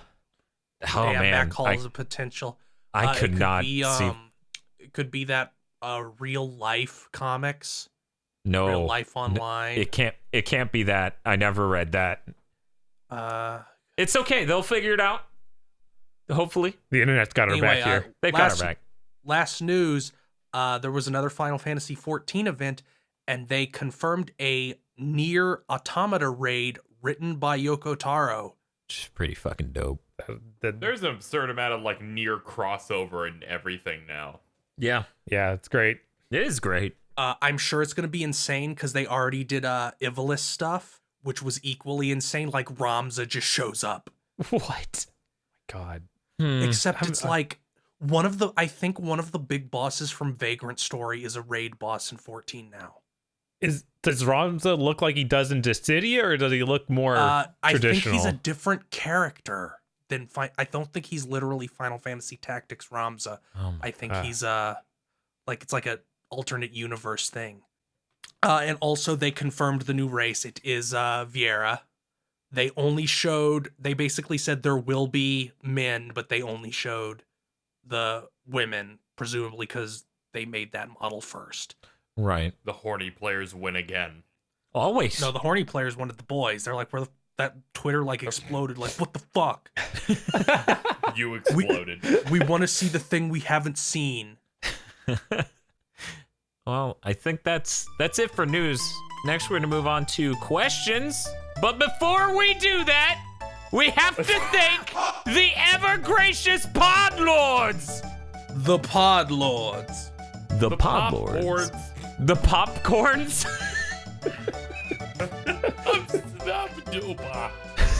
The Podlords for this episode of the Big Think Dimension are Danny Richardson, Notgak, and E. Lee Broyles. Thank you very much, Podlords. Thank you, dear Podlords. Say thank you to the Podlords, Bob. Yeah, thanks a lot, guys. Thank you, Pod Lord Popcorn. Praise the Podlords. Thank you, Podlord Chickens. Orville Redenbacher Podcast Box. Delicious and savory Podlords. Number 2, yup. So, Phil, I hear we have some emails. Yes, and if you would like to send us an email to be answered in a future episode of Big Think Dimension, you can send us an email to btd@gigaboots.com. That is the initials of the show, not CBT, not NTR, BTD. That was btd@gigaboots.com? Correct. Bited. So our first question is from Xaver. What are some things related to video games that when you look back on, you think, man, I was a dumb kid? For example, when I was 4 or 5 years old, I thought that Samus was the villain in Metroid since the Game Boy game was called Return of Samus. That's really good logic. You were smart as a kid. So Problem solving. mine is also Metroid related because when I was a little kid and first got dial-up, I found a Sprite comic where Ridley was a girl. So I thought Ridley was a girl for years. Oh my god. gonna be all right. Yeah, it's fine. It's fine. I'm trying to think of something. But honestly, I'm, like the only things I can think that of are stuff that's actually fucking reasonable for a kid to not understand. Like, I thought PC games running like shit back in the day, because I owned a Tandy computer growing up, so I played DOS games. I thought them running like shit was a choice. Like, it didn't occur to me that that was a limitation. I just remember they ran better on the Nintendo and they ran worse on the PC. And the PC had some really fucked up colors too, because they had CGA mode. But that's reasonable for a child to not understand. I'm trying to think of something else that's like, God, I was so stupid back then. Bob, do you have anything? Not right offhand. That's one of those things I really have to like bear into my memories to go to find. KZ? I'm trying. It's not much is coming up. Aside from I was a dumb kid because I thought Bad Game was good. Yeah, see, that's all I got too. And there's a game called Claymates, I believe. And as a kid, I really liked it, but I wasn't able to play it like since. And I revisited that 3 years ago, and I'm like, holy shit, this game is rough. That was not expected. So I have another one. When I was a small child and rented Mortal Kombat, I guess I did whatever thing makes Reptile challenge you, and I didn't know what was going on, so I got scared and turned the Super Nintendo off. Oh shit. Okay, here we go. I got something. When I was a kid, I thought the Sega CD was cool as shit and rented it 3 times from the Blockbuster.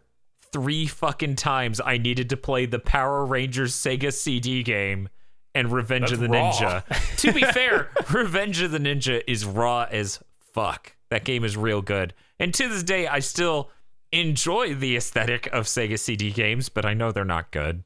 I still have one. Okay. I seriously did not understand how to button or what buttons you should map to play a game on PC. Like, say, playing Dark Forces, those 2 games.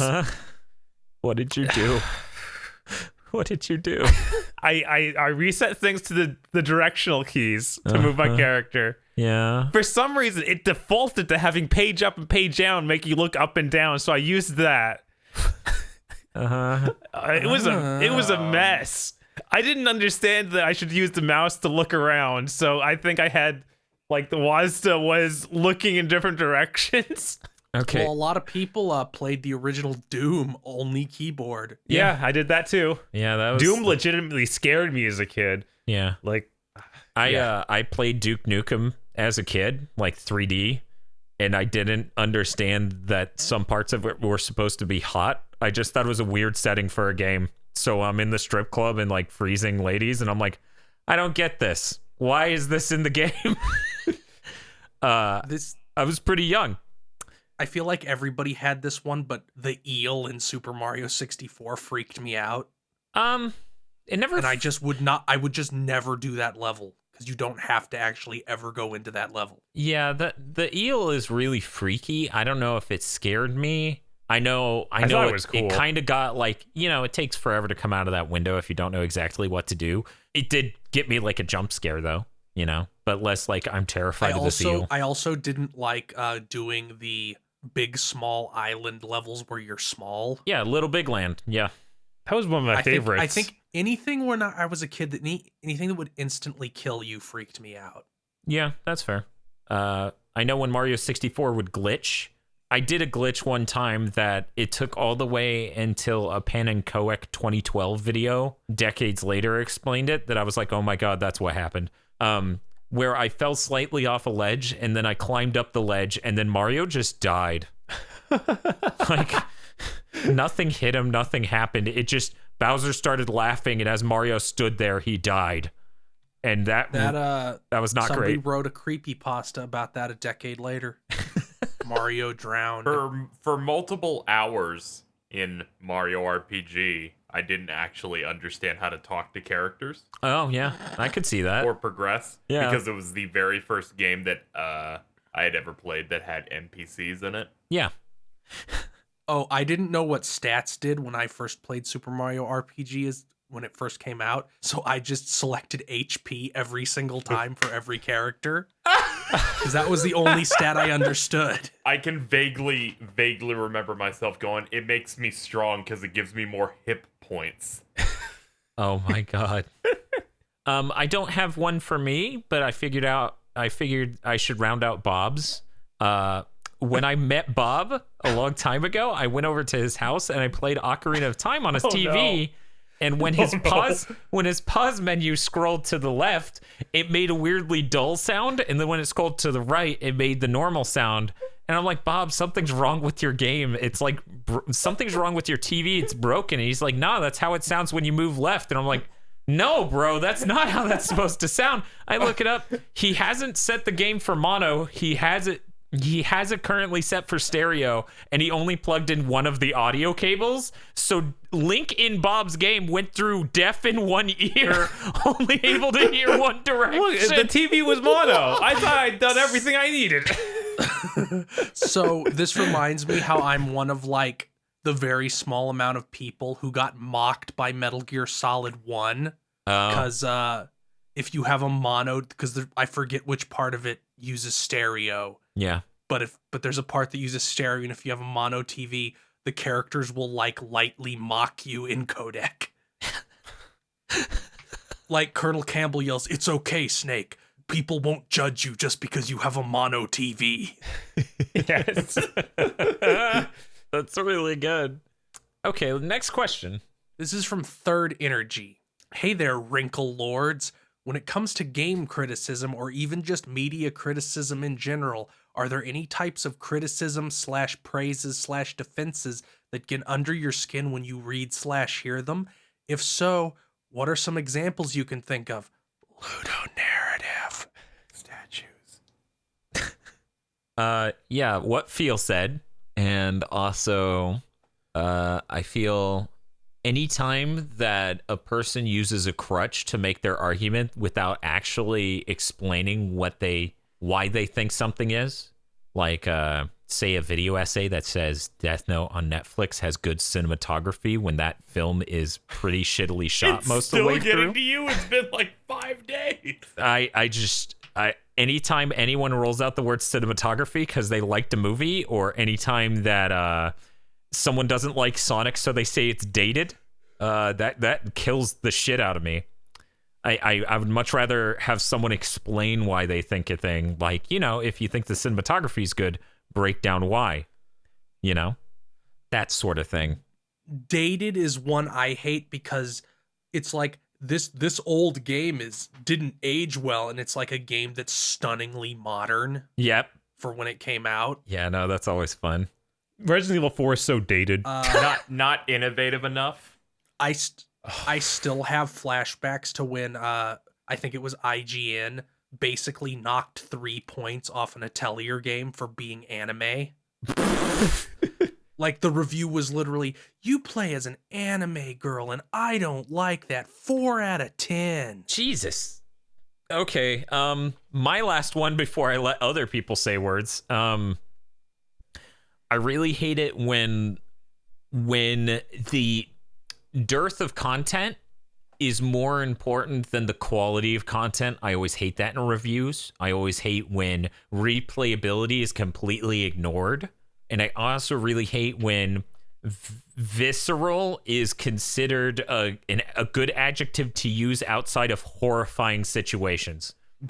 Visceral is quite popular. It is so popular. One that bothers me is anytime any game reviewer or any media critic brings up into their statement involves growing up, mature, anything that translates to this will make my parents think I have a real job. Yeah, because it's impossible for me to parse games need to grow up as anything other than the games shouldn't have weird things my parents won't respect in them. Yeah, cartoons are bad. Oh man. Yeah. What is Tom this? and Jerry. Nier Automata's bad because it's about robots that dress weird. Why can't it be a good mature tale about a genocidal maniac and his son? She has a butt. She can't have that. She said boy. It's unrealistic. Yeah, no, I could probably keep going as well. Hey, Bob, do you have? This is a really specific one. Okay. Yeah, Yeah, when game 'cause none of journals mine were. keep insinuating that DMC Devil May Cry was a good game. and they bring it up every time. You know, I hate when I'm reading a review for the new Battlefield or whatever, and they just hard segue into talking about DMC. Dan, I wouldn't even be surprised. I really wouldn't at this point. You're really gonna love those reviews coming out next. Oh wait, yeah, it's next month. Yeah. Yeah. It peaked when it was like, hey, Matt Walker, do you think the fans are entitled little piss babies? And Matt Walker said, no, the fans are great. I love them. And then the interview immediately ended. Well, clearly he would say that. He's being paid to say that. By the fans. It's unlike me. I'm not a fan, and thus I'm better. Also, any variant of this game used to be for people other than me, but now it fucked all those fans is for me, so it's good. Yeah, I was gonna say anytime it's like, oh yeah, now it can evolve beyond its fan base. It's like, okay, that's You're not kind of what an asshole right now. Maybe drink less. Or more, actually. I feel it would help people like that. But last one, I swear to God. I hate it when difficulty of a video game is considered an objective bad quality. We used to have more of a problem with this before Dark Souls came out and was, quote, a really hard game. But, like, you know, it really fucking pisses me off. Like, really, really, really. I mean, we still had like a 6-week news cycle about that one guy not being able to hit a shoulder button while jumping in the Cuphead tutorial. Yeah, it's true. That was great, and I loved all of the reactionary bullshit around it. Does anyone else have anything to say before we move on? I'm sure KZ has something. One good one is whenever people say a game isn't innovative enough, you'll notice, like, whether it's a sequel or just a game in general comes out and they go, it's not pushing the boundaries. I think the worst possible, which first of all, they do that and then suck up every single Far Cry and Assassin's Creed, which are exactly the same year to year. Yes. But the worst example of this is Fallout 3 to New Vegas, which is like, Fallout New Vegas isn't majorly different in a mechanical sense, but it's better in every single conceivable way. Okay, I lied. I'm doing one more, and it is insanely specific. Dan just doxes this one specific guy at IGN. That guy who wrote the front mission review. Eat shit. Here's his personal data. He has to find it. Let me look up his address on Google Maps. No, I just got really fucking angry, and then I forgot what I was gonna say.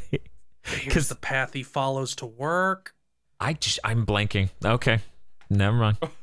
I don't know. Yeah, I something reminded me of it, and then I was paying attention to what you said, and then during that time, I totally forgot what I was gonna say. Well, that's a shame. Nah, that's fine. Does anybody else have one? Nope. Bob, KZ? No, that should be it. No, I'm good. Okay, this is from Amercy. Hello again, GigaBoys, KZ, and Feel. I remember maybe 2 weeks ago you mentioned video game morality systems briefly, and it reminded me that as far as I know, there has never been a good one ever. Correct. Do you think a proper one could ever be implemented, or is it something that should just stop being attempted? I think the Fallout New Vegas system where you have reputation with individual factions was a good system. I feel like in order to make a truly good one of those, you have to have a game that has a lot of branching content that is specific to whatever your morality turns towards. And since that is insanely expensive to produce, and they'll never produce it because everyone is against replayability in video games, no, I don't think that's ever going to happen. It may happen in an indie game, but even still, I don't think the content quantity will be there, and it won't be unique to each alignment enough. What you'll continue to get is things like Infamous, where it's just like your every moment is a chance for you to either suck up to your girlfriend or to dump radioactive waste on babies. No, I'm sure that their new game, Ghost of Tsushima, is going to really, really take that to the next level. I think they're running away from morality systems in that as hard as possible. Everybody has. I don't even think it was in Mass Effect Andromeda. I think your scale was like emotional versus rational. Oh my god. How did you make me this tired with one statement? Objective versus subjective. So, Oh god. You walk up to the on the objective side, you just become that dude who makes the 14-hour videos and then challenges people to point out where he said things in his 18-hour-long tirade. Yeah, You that's I guess that's another thing that You is the last question. you approach the final boss of the game and you're just like, is this video essay? And he fucking leaps into space because he would rather die of the cold than deal with you. But Bob, what were you gonna say real quick, Bob? I was just gonna say that objective versus subjective would work well with the last question we had, because that's another thing that's always awful in review is like, objectively, this is bad. It's incredibly painful. Just give your take and shut up. Something that BioWare attempted and didn't use in any meaningful way at all and completely dropped the ball on, like most of their mechanics. In Dragon Age 2, characters had a rival or friend meter, and I think that was a neat idea that they did not use at all. Yeah, I should say that I think Undertale has the best morality system in games, or not the best morality system, but the best evil route. Because in most games, like in a BioWare game, what do you get for being evil? You get to skip content and you get more money. And he kind of look mean. Like, wow, thank you for letting me skip things I paid for. In Dark Forces 2, you got cool evil Jedi powers. Oh, evil Jedi powers are cool. In Undertale, in the evil route, you can't tell best us, songs in the Phil. game. Phil, you can't the tell two us best these songs in things. the- We haven't played Undertale. Well, everybody knows at this point. You get the two best songs in the game, and you get the two best bosses in the game. So, like, that's your reward for doing this really painful, tedious route. That's cool. It's always... But my stance is yes, that those mechanics suck, and everyone should stop them forever. Yeah, I agree with that. I'm just thinking about the morality route in Infamous Second Son and how being evil ended in the most hilarious way possible. Okay, you Yes, it go did. ahead and you tell me what you think is funniest about it. All right. So spoilers for the end of Infamous Second Son. I know everyone Coming up listening here. was gonna go back and play the fucking juggernaut that is Infamous Second Son. Please. The only Infamous game I've ever played. Oh, really? That's Yes. unfortunate. Well, they never remastered them, so Well, it's better than So I 2, but played it's that. worse than 1. You get to the end, and your main character is, from what I can tell, some random white guy who Hey. lives in an Indian reservation. He's supposed he's to part actually be Native American. but they made up a tribe, which is still strange to me. Absolutely, they made up a Yeah, tribe. you have you to know do how that. much shit you would get into if you were like, oh, it's this real ass tribe. They would fucking kill you. You can't even have Foro with the fucking jetpack in goddamn Overwatch without someone being like, that's cultural appropriation. So you reach the end of this game. Your one family member, I guess it's like supposed to be your grandmother or whatever, doesn't have the rocks in her leg or whatever that was going on in that great game. She was getting stoned, and the entire game was a quest for you to stop her from getting stoned. Ah, okay. So you do that, and you return home, and she's like, "No, I don't like you. I saw your morality went that way." And then he gets really, really mad, and then you shoot up into the air and then dive bomb and destroy the Indian reservation, killing everyone inside. The whole purpose of the game with the save. Yep. Yep. Uh-huh.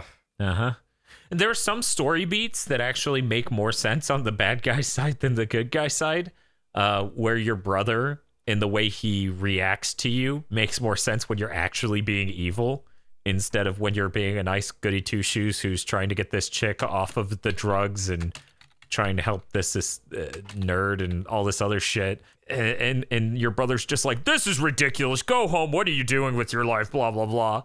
Meanwhile, on the evil side, you're like blowing everything up and you fucking hate people. And then he's like, what the hell's wrong with you? Like that. But the ending is just like, I did not see that coming. I was cackling, just like, really? Yeah, I think This is how it is. I think I tilted my head, my jaw was agape, and I raised one eyebrow, and that's all I had in me. I was like, this is worth it. Because that was the second run. I was like, this is worth it. I think that's probably the moment they decided they had to just never do a morality system again. You know what should have been that moment, Bob? You know what should have been that? Yes, 2. God. Okay, so for the record, I love Sucker Punch, and I really like every Infamous game to some level. Infamous 2 being the lowest level, because its fucking treatment of women sucks ass, and I'm sure anyone who worked on that game can fucking tell you that. Your good guy powers come from the trustworthy Asian FBI agent, and your bad guy powers come from the bad girl who's a Cajun coon ass. And then they switch. Then they switch at the end. That's Kino, right? Yep. That's real Kino. That sounds Kino. Because you get to the ending and it's like, do you want to save everyone? And then you're like, yeah, I do. And then the FBI agent chick is like, what's wrong with you? I don't want to fucking die. But then the coon ass. By the way, I was raised by a Cajun. I can fucking say this. Anyways, the coon ass is just like, yeah, no, we should do the right thing and save everyone, even though she's been like committing crimes the whole game. It's so fucking shitty. It's so shitty that these 2 ladies are are like the arbiters of your ability to gain powers. It's fucking unreal.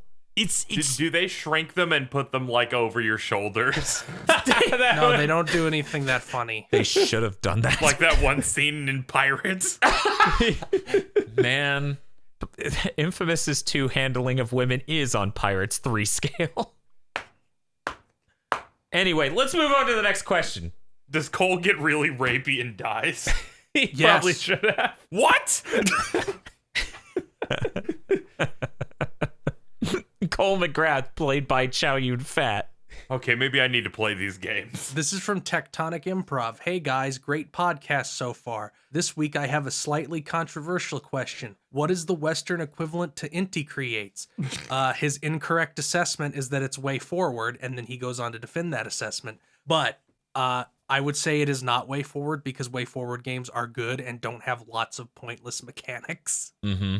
And also don't have story segments that go on for like 20 minutes. Yeah, no. It's hard to figure that out, like what, because I was thinking like smaller studios or like companies. So the first thing that came to mind, I guess, was Nicholas. You know, I know of a pretty good game company that, you know, is like Inti Creates. Rockstar. What's the name of the game company that made Y2K? I don't think that's a company, Dan. You mean well, Yick? Yeah, I mean Yick. I got an email about getting a code for that game. They did make. Oh, that's great, Casey. You should stream it. Yeah. Shut up and leave me alone. They did make another game before it, and it also had really stupid mechanics that made me drop it like an hour in. Wow. Okay. So maybe, Yeah, considering every single person who has played that game said this is the worst game in the world in a mechanical sense. Yeah, I remember. Okay, you're right, Dan, because the way the leveling system works in that game is psychotic. There you go. Here's how Terrible the writing leveling that's up its system own ass, works. and fucked up leveling system. How does it work? You go into the mind dungeon, which already The big that's think dimension? already that's an Inti Creates-esque term, the mind dungeon. And it's like, okay, you're level 2. Here's 4 stat increases, and it's like +1, +1, +2, whatever. It's like RNG. Now assign what stat you want to get which boost, and you have to do that for each number for each level. So it's like 15 inputs to level up once. It's a smart idea. Yeah, totally. And it's not a menu. You have to walk back and forth between mind doors. Mind doors. I mean, that's something that's like, that could have been cool, but it just isn't. No, it couldn't have. What? It's like item dungeons, but they're in your mind. Ooh. It's like Fable 3. And Yeah, I was how gonna has say the it is really Fable 3. complicated menu that is actually a zone. That's so dumb. It was really dumb. Oh man, the morality in those games is great. Ugh. Months ago, I was saying that Way Forward is the company that Inti Creates wishes it was, because its writing. Yeah, that is true. Yeah, because its writing has charm. It isn't way up its own ass. It doesn't drop a fucking lexicon and beat you over the head with it in the opening chapter, like Final Fantasy 13 and like every Inti Creates game.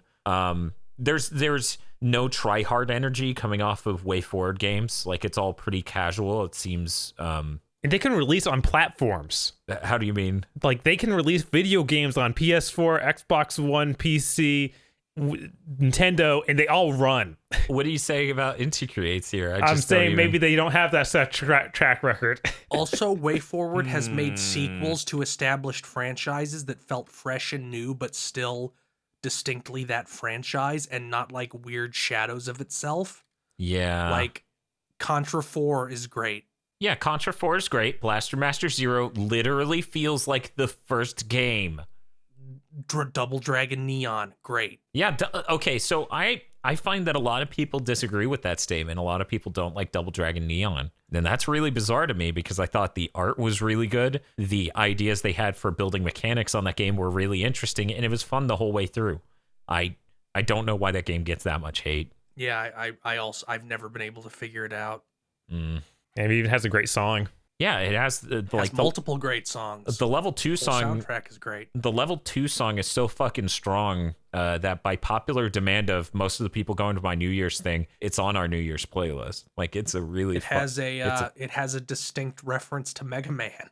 Yeah, it's a good game. But yeah, WayForward definitely is the company that Inti wishes it was. They got somebody in the office who can just do a perfect Skeletor impersonation to voice the final boss. Yep, that made me so happy. As someone who does a really good Skeletor, it made me thrilled that their Skeletor was really good at it. Can I hear it? No.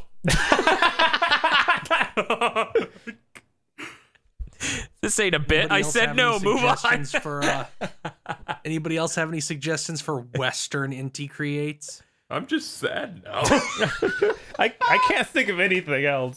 I wasn't joking about Rockstar, by the way, because their games also have lots of unnecessary mechanics. Yeah, but not too many of them feel like they're absolutely necessary to beat the game. Whereas I feel like a lot of Inti, outside of Mighty Gun Volt Burst, where holy shit, you don't have to engage with any of that to beat the game. I feel like a lot of Inti's games really benefit from you figuring out the systems and employing them, whereas GTA doesn't feel that like that's as necessary. But I see where you're coming from for sure. But once again, I feel like Rockstar games actually have any writing merit, which is my largest struggle trying to think of a parallel to Inti Creates. I forget who their names are, but they did like Knights of the Pen and Paper and Chroma Squad, and both those games remind me of Inti Creates games in the sense that I feel hollow after playing them. Especially Chroma Squad, which is just abysmal. Oh, that's a damn shame. Yeah, that game looked really neat before launch, but I never played it. Yeah, so. I saw a trailer. I was like, oh, that's neat. The writing is like laughably pitiful. Oh. It there's like not meaningful customization, even though the point is that you're creating a Power Rangers team of your own. I don't think they ever added like make your own episode support. Like I think they said they would, but they never did. Yeah, they said they were going to do that. Also, it's like painful. It's just nothing mechanically. Like it feels like there should be 5 more mechanics you never get. Before we move on, I feel like I should provide some context for people who don't know who Inti Creates is. They did Mega Man 0, Mega Man ZX. They did Mega Man 9, Mega Man 10. They also did Mighty Number 9. You know, my favorite bit of writing in Mighty Number 9 is the part where at the end of the game you find out that the man who created you's father was wrongfully framed and imprisoned, and your creator goes and visits his dad in prison, knowing that his dad was framed now, and at no moment does he go, man, I should figure out how to clear my father's good name. No, he just gets pissed that his dad calls him his actual name, and then he leaves him in there to rot. That's the ending of Mighty Number 9. The fuck is wrong with them? And then there's the incredible character Ray, which is Japanese for zero. Do you get it? Nope. Too high concept for me, just like Donald Duck. Is it a reference to bass? The character does look like a fusion of bass and zero. It's weird. It's very original designs. Please do not steal. You remember that poll with Mighty Number 9? to decide like the call design, and they just defaulted to the most boring one possible. Yeah, because it was the most And role-like. then Inafune got really mad that his bad design was like the lowest voted one, so he made it the final boss of the game. Yep. Ugh. Anyway, this is Rabid 4A. Which do you focus more on while playing a game? Gameplay, story, or characters, and why do you prefer that aspect? This is a weird question because I think everybody's going to say gameplay. Yeah, gameplay mechanics. I have gone on multiple rants about how important that is, and I like great animation, but animation should never get in the way of good gameplay. And last gen, that was a huge fucking problem where It's still a huge problem. it was actually bigger last gen, though, because people were just getting used to animation blending. So you would get huge amounts of input lag just trying to turn your character, and it would lock them into an animation so you couldn't get them to jump or dodge or whatever because they were too busy. I definitely remember games last gen where going up the stairs in the game made me actually tired. Yeah, they're... But man, I what just a see great Heavenly animation. Sword. Heavenly Sword? Yeah. All I remember about Heavenly Sword is remote controlling the arrows and how that was the only fun part. There are some really good cutscenes in Heavenly Sword. Unfortunately, they're buried in that game. I feel like when it comes to games, typically if I'm enjoying and getting into a good story with a game, I can value story pretty highly, but if the gameplay is like really under par, it doesn't matter anymore. Yeah, that's the thing, is that like no matter what, nothing can save a game that's bad to play. You say that, and yet game journalists largely disagree. Well, they're wrong. Right. I mean, they can catch these hands. I don't think story can carry bad games. A game can be neutral and then elevated by its story and characters to be good, but if the game is painful to interact with, nothing can fix that. Nothing can save you. I always find that disconnect, that huge contrast in quality, leaves me with a net negative feeling where I'm deeply frustrated. That it's like, man, that's a great story. Wish other people got to experience it in this fucking piece of shit of a game. You know, kind of how I just said there are really great cutscenes in Heavenly Sword, but unfortunately they're buried in that game. I'm grateful that this person included story and characters because this goes... Okay, I'm going to go back to the critic question for a second because I remembered one. I don't know why people lump every single aspect of the writing together as story. Because breaking it down into themes, character arcs, and settings is too complicated for a game review. But even still, they still do it for fucking movies. Like, yeah, it's just too much. They do it in those reviews that all game journalists wish they were writing. I mean, you have situations. Sorry, I know I keep jumping to film, but you have situations like Birdman where people say the cinematography is really good, and it's really not. It's just a really neat editing trick. Have either of you seen that movie? No. I thought you were talking Harvey Birdman. I know. Wouldn't be that is the exact emotion you should be having. Birdman's a movie that features who was the Batman that plays the character in that? He was also a bad guy in the latest Spider-Man movie. When is that guy? What is his name? Michael Keaton. Anyways, Michael Keaton is basically playing Michael Keaton in Birdman. The whole shtick with the movie is that it's supposed to look like the entire thing is one take. And the way they do that is through some...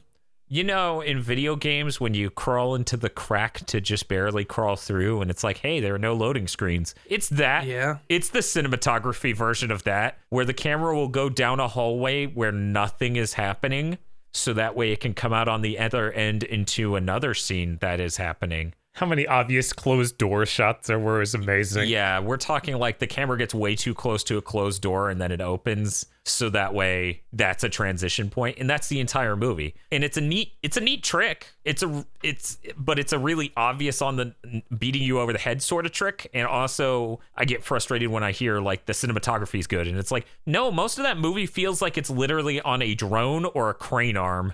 Because I'm glad you mentioned the drone, because there was a Japanese show a little bit back that did this one take of a crowd running through the streets and then into a building and then through the building, and they did it by flying the camera through a window on a drone and somebody grabbing it and chasing the crowd by hand. Yeah, no, it's that's a really good shot.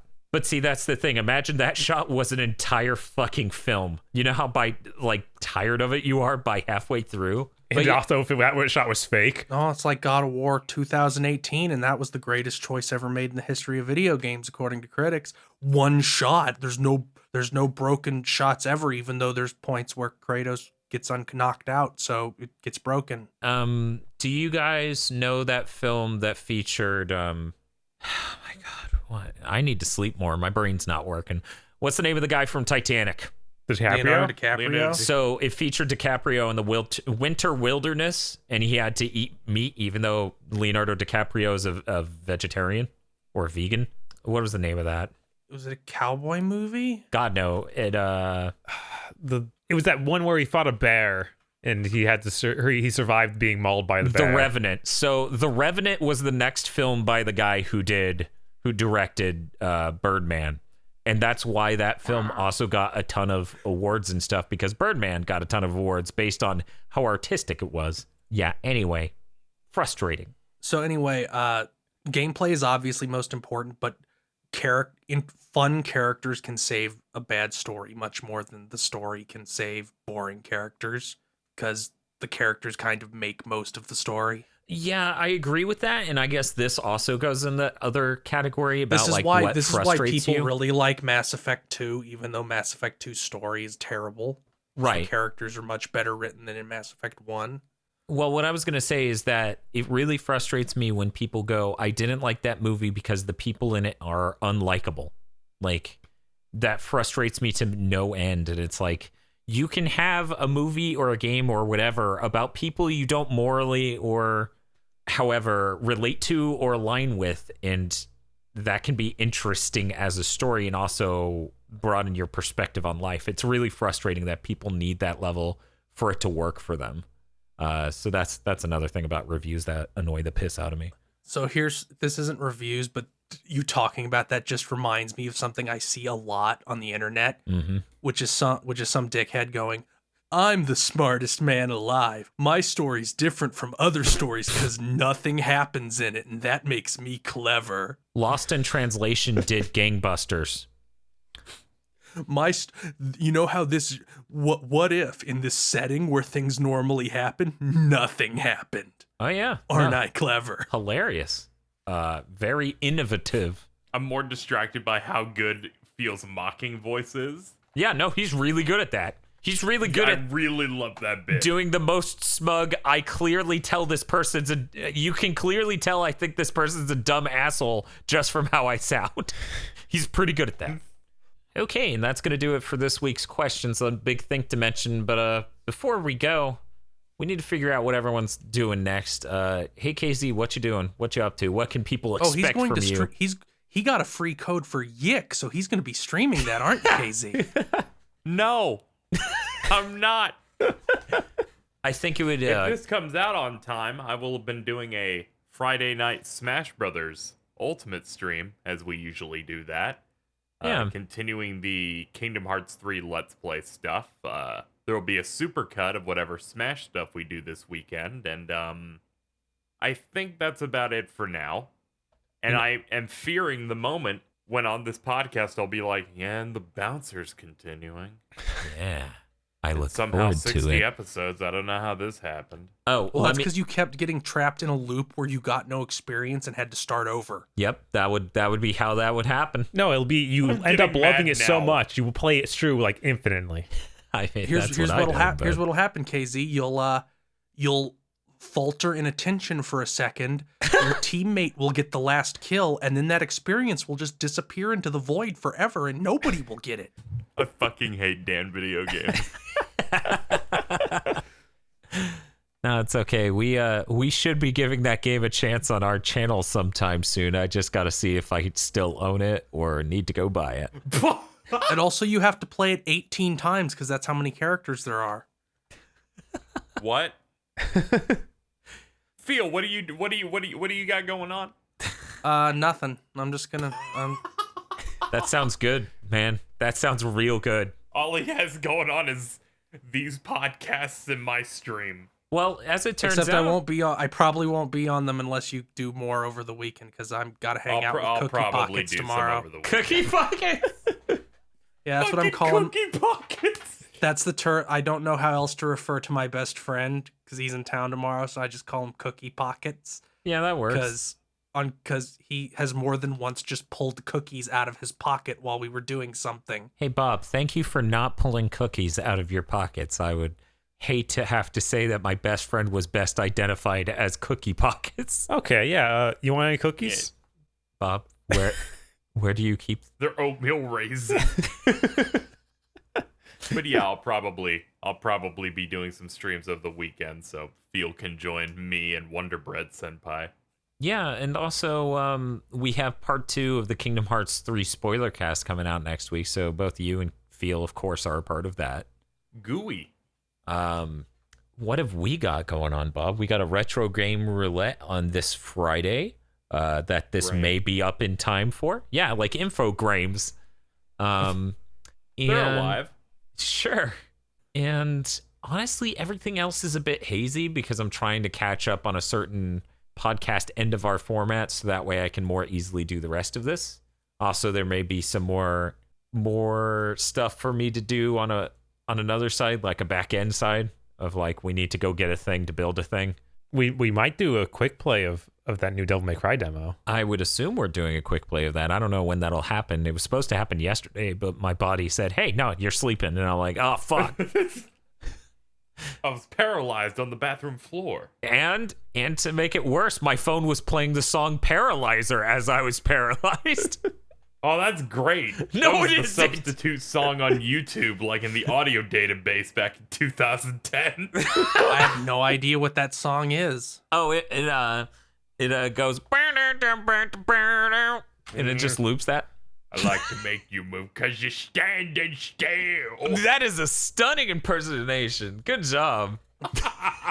I want to go karaokeing with KZ, who's with me. What tier of the Patreon is that reward?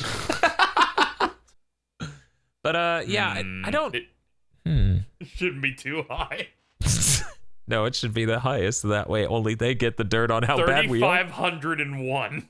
Whatever tier is a panel at a convention, it has to be $500 more than that. Yeah. Okay. $1 above the Bleach podcast.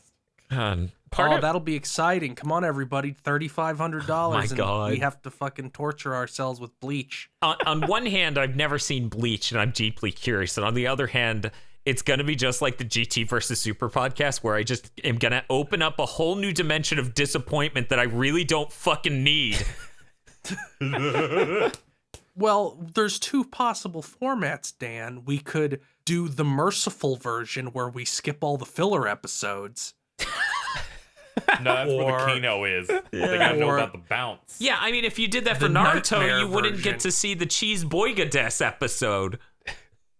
God, I looked up how much filler each series has. Naruto had like 140 episode band of filler at once. Yeah, Yeah. You're damn right it did. It was raw. There's a reason I just dropped that one. Bob doesn't drop One Piece, episodes. meanwhile, has very little, which is why the entire show is trash. Yes, I think that's accurate. That's great. A fight that lasted like 10 chapters took 23 episodes. Oh, man. But yeah, as far as I know, we got a bouncer giving games a chance coming up. We've got this retro game roulette on Friday. We've got some podcast stuff coming out, of course. And I'm hoping next week is going to be when things get a bit more normal again. But we'll see. I'm going to be trying my best for you, the people. The people. The people. The popcorn. God damn it. They're podlords, not popcorn. I had a stroke. It's done. Every single time I mispronounce something, that's a stroke. You're not alive. Thanks for listening to this episode of Big Think Dimension. This show, like our other podcasts, is only possible with the generous time our co-hosts have given to us and the equipment we've bought to make it higher quality and easier to produce. Please consider supporting our podcast series on our upcoming GigaBoots podcast Patreon and look forward to more gamer premonitions and Big Think Dimension in the future.